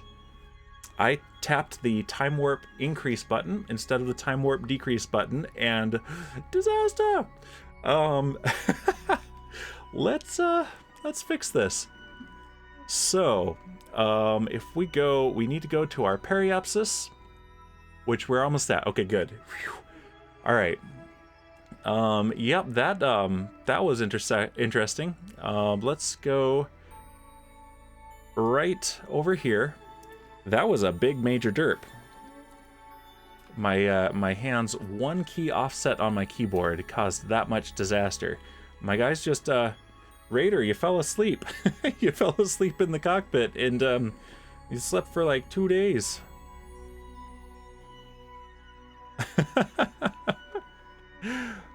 Okay, that's alright. We have 666 meters per second. Let's go orbit. Yep, we are now opposite of the station. That is not what we wanted. It's clearly Raider's fault, says Pete Venkman. Alright, so we need to raise our orbit, and that will bring this back around.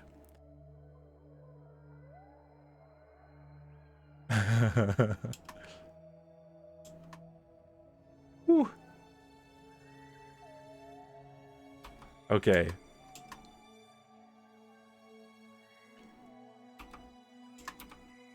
Alright, that's a really good approach. And that's why I generally like to do this. Let's warp here. Let's not trust my fingers on the keyboard for this. Target mode, and we want to point retrograde. And I'm going to very carefully look where I'm putting my fingers. There we go. Yeah, that wasn't my fault at all. I'm gonna find someone else to blame. Always.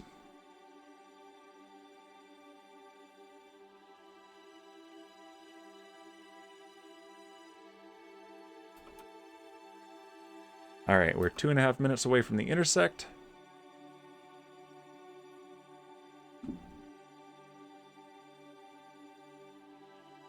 And there's our target right there.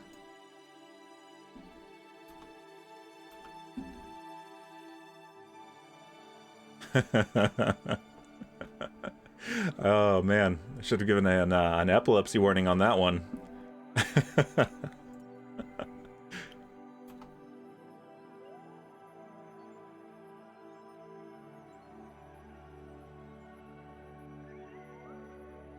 Okay. Full review of the mission will show that Raider was flying recklessly and wasting resources. Raider, are you gonna take this? Because clearly, it's not me, talking trash. I'm gonna blame my brother for that.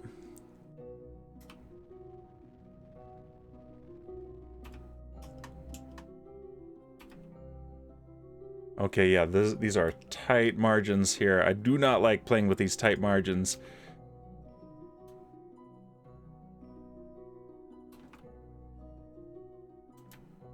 I wasn't the one in the cockpit, says P. Venkman.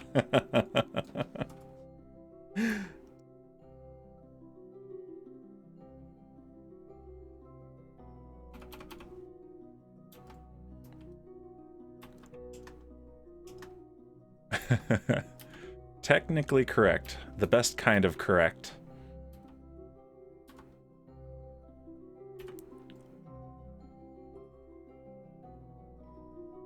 Okay, we are... Yeah, there we go. That was 2.25 kilometers away, so it was loading the station up in the physics engine.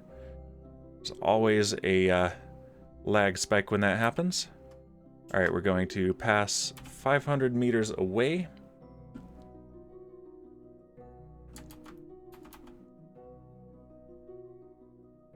And yeah, the frame rate is suffering as we get close to the station because there are a lot of parts. Ah, that's right. The persistent rotation mod likes to snap this thing in relation to the planet rather than my target.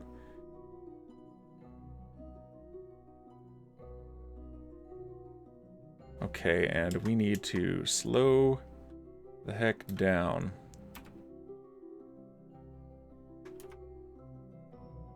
There we go.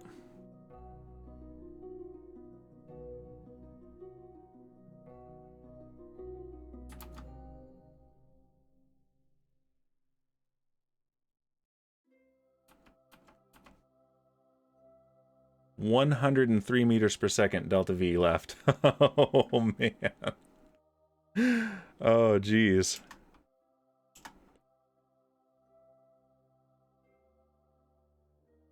Okay, this is why we did not try this at the end of the last stream, because I knew this would be an ordeal. All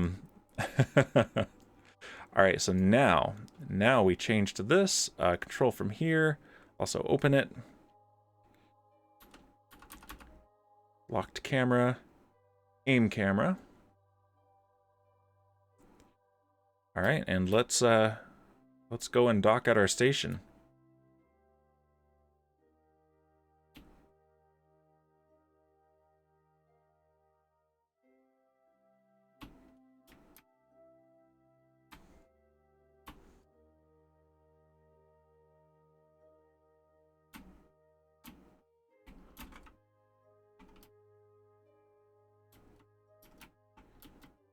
Lots of docking today.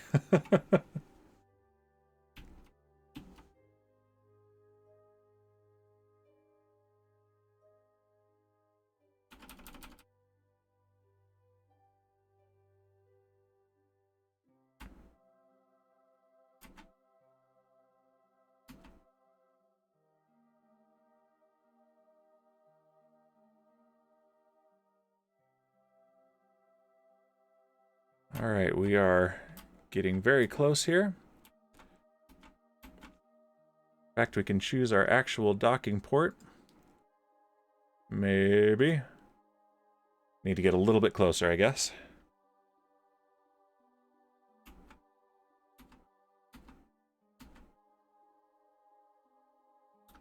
There we go. Yeah, we want this. Okay, Clampatron docking port set as target. There we go.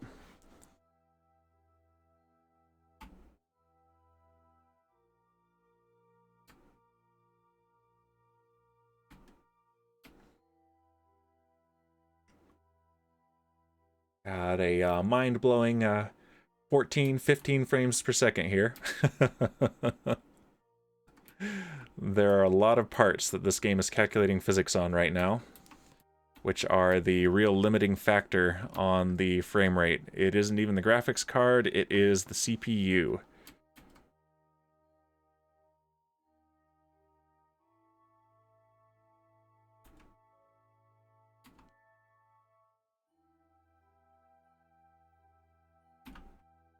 All right, coming in close, let's slow down.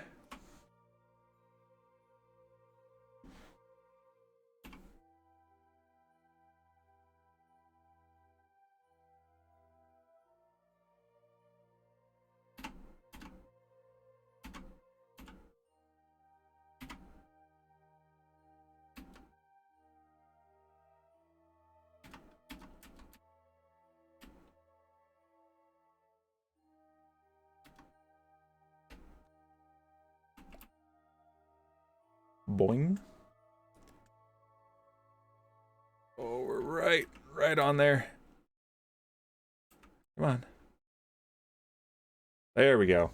And Pete Beckman asking, do you think KSP2 will have similar frame rate issues? It should be on more modern engine, so game engine. So it shouldn't have the same... I mean, it'll have similar frame rate issues, but not as bad as what I expect, because they'll have much better optimized code. And that's why they're starting it from the ground up. All right, let's really quick refuel and see how quickly we can rescue Bowzie. I might have to wait on Relic. We'll see, because I will need to relieve my wife from baby duties very soon. Okay, this is the one we want. Okay, we want to pump out from the big fuel tank.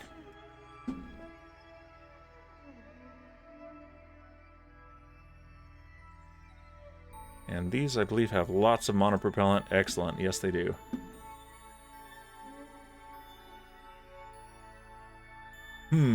Says Bowzer. I know, we still haven't rescued your Kerbal. This has been an ordeal and a half. All right, and that depletes that fuel. Okay. Oh, and the oxidizer. Okay, good. We did the oxidizer and the fuel. Let's do RCS real quick. We want, these are called R750s. And there they are. Okay.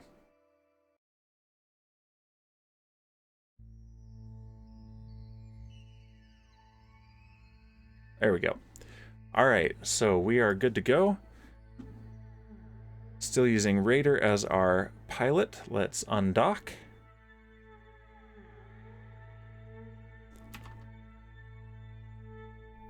All right, now it's looking a lot better. Let's push off. There we go. Yeah, we're getting a look inside the station there. There we go.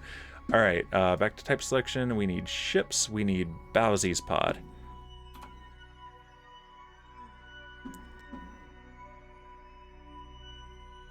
And which one is it? This one right here. All right, so yes, it needs to catch up to us, which is great. We are in a higher orbit, so let's place a maneuver and see when we need to burn to get down. Yeah, we are having such UI issues today. Jeez.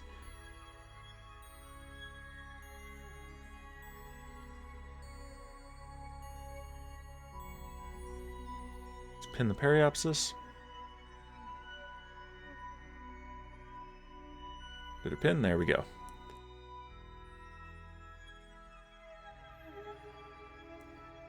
Yeah, because Bowzie is at about 86 kilometers. Okay. And so now we've got intersect 1 and intersect 2. So let's move this around. And I think we'll need to add an orbit or two to this. So yeah, about 2 orbits is going to be perfect. And I know that's really hard to read on the screen.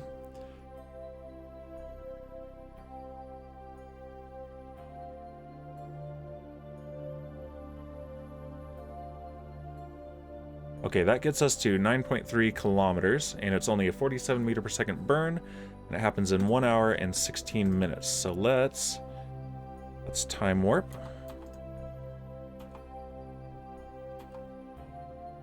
Very carefully, I don't want to push the wrong button again. That was pretty funny. I might have to go back and make a clip of that. I should have asked someone to clip it when it happened. I need to get used to being able to ask people that. Just gentle nudges. Alright, we're a minute and a half away, so let's point towards the maneuver marker. Let's turn off the RCS. We don't want to waste any of that. We've got plenty right now, but still. We want to still have plenty later when we need it. So, close that.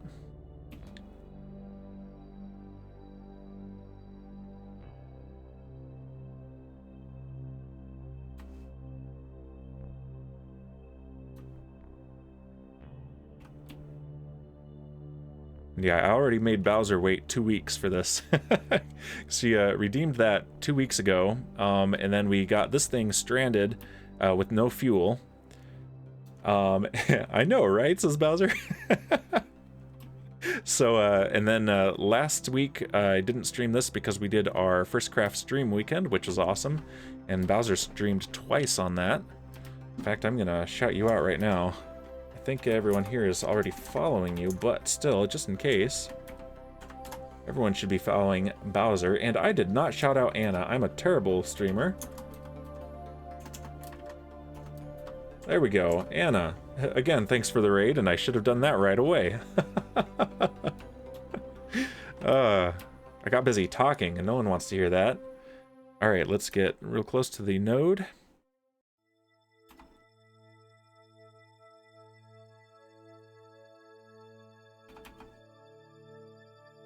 Oh, yes, I did see your DM, Bowzer. I just hadn't responded. I was waiting until you were awake, which you are now. Yep, figures you'd have to work now, so Oh well, that's the way it goes. So we'll figure something out. I do want to raid a woodland mansion with you on the first SMP. That sounds like a lot of fun. I've never actually raided one in survival. There's a surprising, shocking amount that I have not done in Minecraft, having played that for 10 years.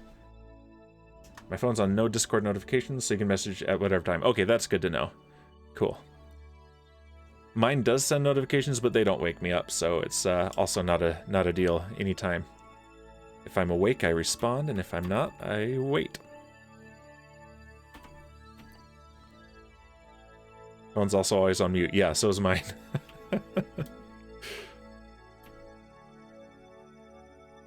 Alright. Okay, there we go. That's a pretty good maneuver. We just had something fly over the top of us and leave a shadow. Oh, yep, it's our station. Flying by it. Bye, station. Look at that frame rate. Oh, jeez. Alright. Yep, 9.2 kilometers. Yeah, we're doing very well there. Okay, I'm going to very carefully look where I'm placing my fingers on my keyboard.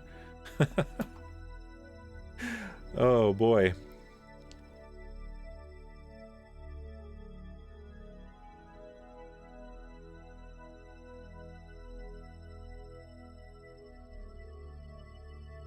And there's Bowzie right there. Let's go into this view. Take a look at the target. 23 kilometers away, Bowzie's pod.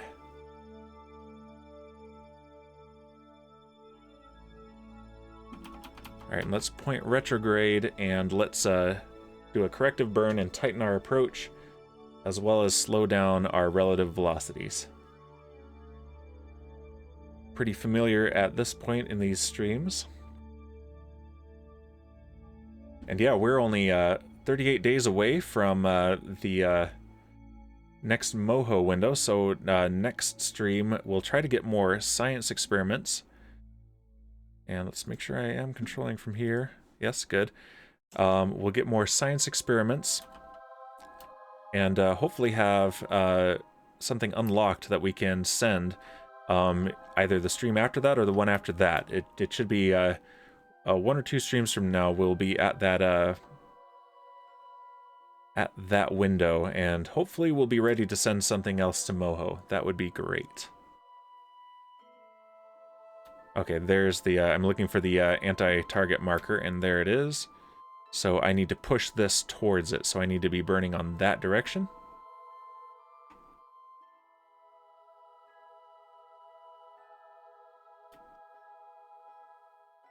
So just like this, and we want to watch this separation at approach number up here go down, which it is. Excellent. So that is, okay, we want to stability assist, there we go. 7 kilometers. And 6. All right, let's get a little bit closer.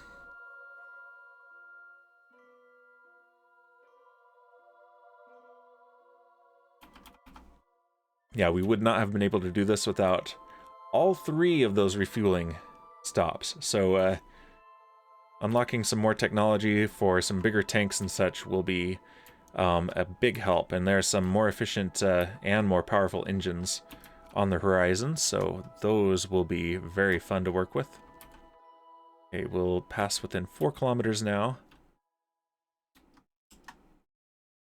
3, 2. Okay, that's pretty good. Let's face retrograde. And this thing is really fighting me too. Yeah, there's some weird input things going on here with this today.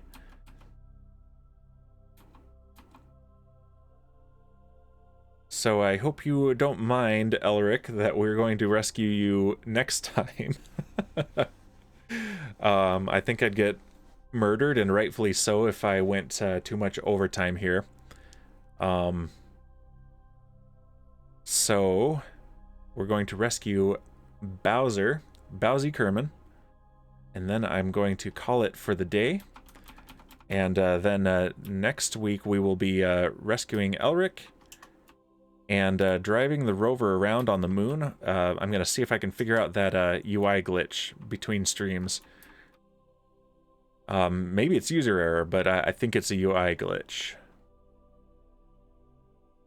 Right, and that will take us almost as close as 200 meters. That's really good. Because I really want to drive the Piglet rover around on the moon and show you the surface science experiment. I've done it once on stream, but I want to do it again. It's pretty hilarious.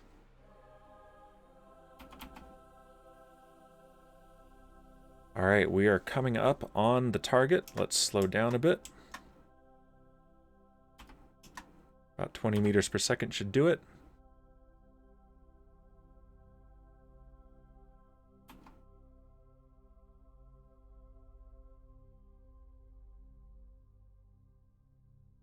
Bowzie, we brought snacks. Raider is flying the ship, and he is here to rescue you. Finally, after all this time. There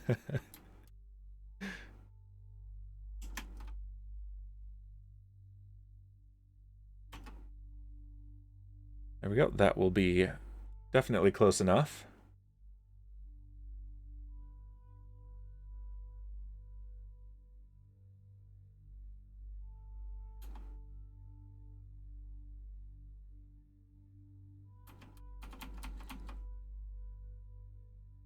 All right, we're 200 meters away. I'm going to start our braking burn, our final braking burn.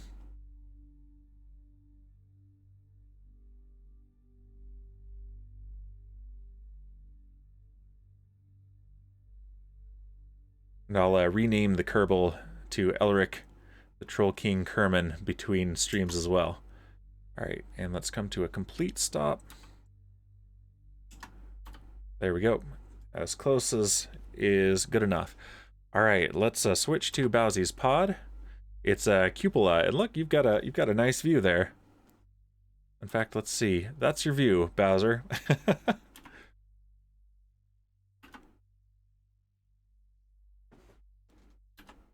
There we go. Took a screenshot. At least you've had a good view this entire time. All right, but let's get you out of there. EVA, and you are a pilot. Nice. We will definitely use you on some missions. Let go. Let's turn on the suit lights and the jetpack. And where is our rescue ship? There it is, right there. Let's go over here and take a selfie, and then we'll board, and we'll call that a stream.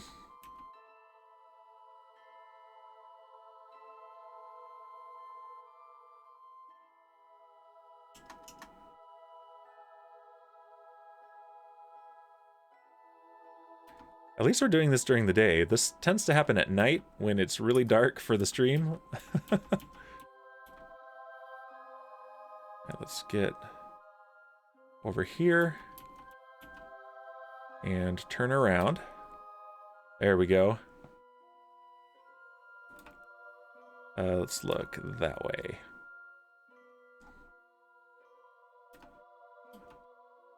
I'm getting a little bit far from the ship here, so let's get a really good selfie.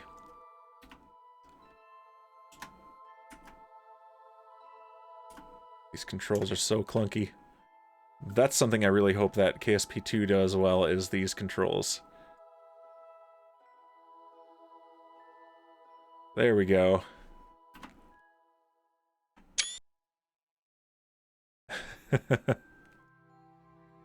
Yay, look how happy Bowzie is. She can already taste the snacks. That's a good view of those engines there. There we go.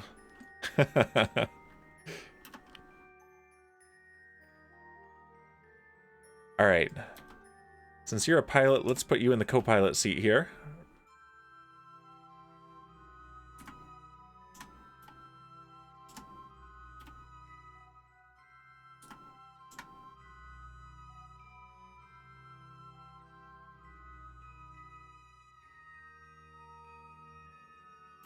And grab that there and board the ship. All right. And we have rescued Bowzie Kerman. Took that saying, great to catch another stream, Dan. Got to head off now, but had a ton of fun. Had a lot of fun. Well, thank you for dropping by. It was very good to have you here, and I'm ending now anyway, so that's perfect timing.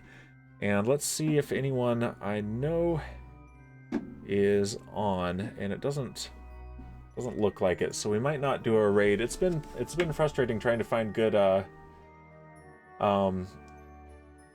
actually, no, we've got someone. I don't know why he wasn't showing in that list. Let's maybe make sure it's muted so you don't get some feedback, but we're gonna raid Tiger Duck, who is playing Kerbal Space Program, career mode, hard mode. And so he's giving himself even fewer concessions than I am, so yeah, no, I've watched him a couple times and he's pretty fun, so let's go ahead and send the crew over there, send a good Dan Bear raid over there. Yeah, thanks everyone for watching. Bowzer with the Bowzer emotes. What's that one called? That's called Bow's Love. Yeah, and Bowzie will get to go on some missions very soon. All right, and we'll rescue Elric as well. Let's see, Tiger Duck. There he is. All right, yep. I'll send you over to Tiger Duck, and I'll catch you on Monday for more Minecraft, as well as Wednesday and next Saturday for Kerbal Space Program. And I'll see you guys later. Gonna go ahead and start the raid now.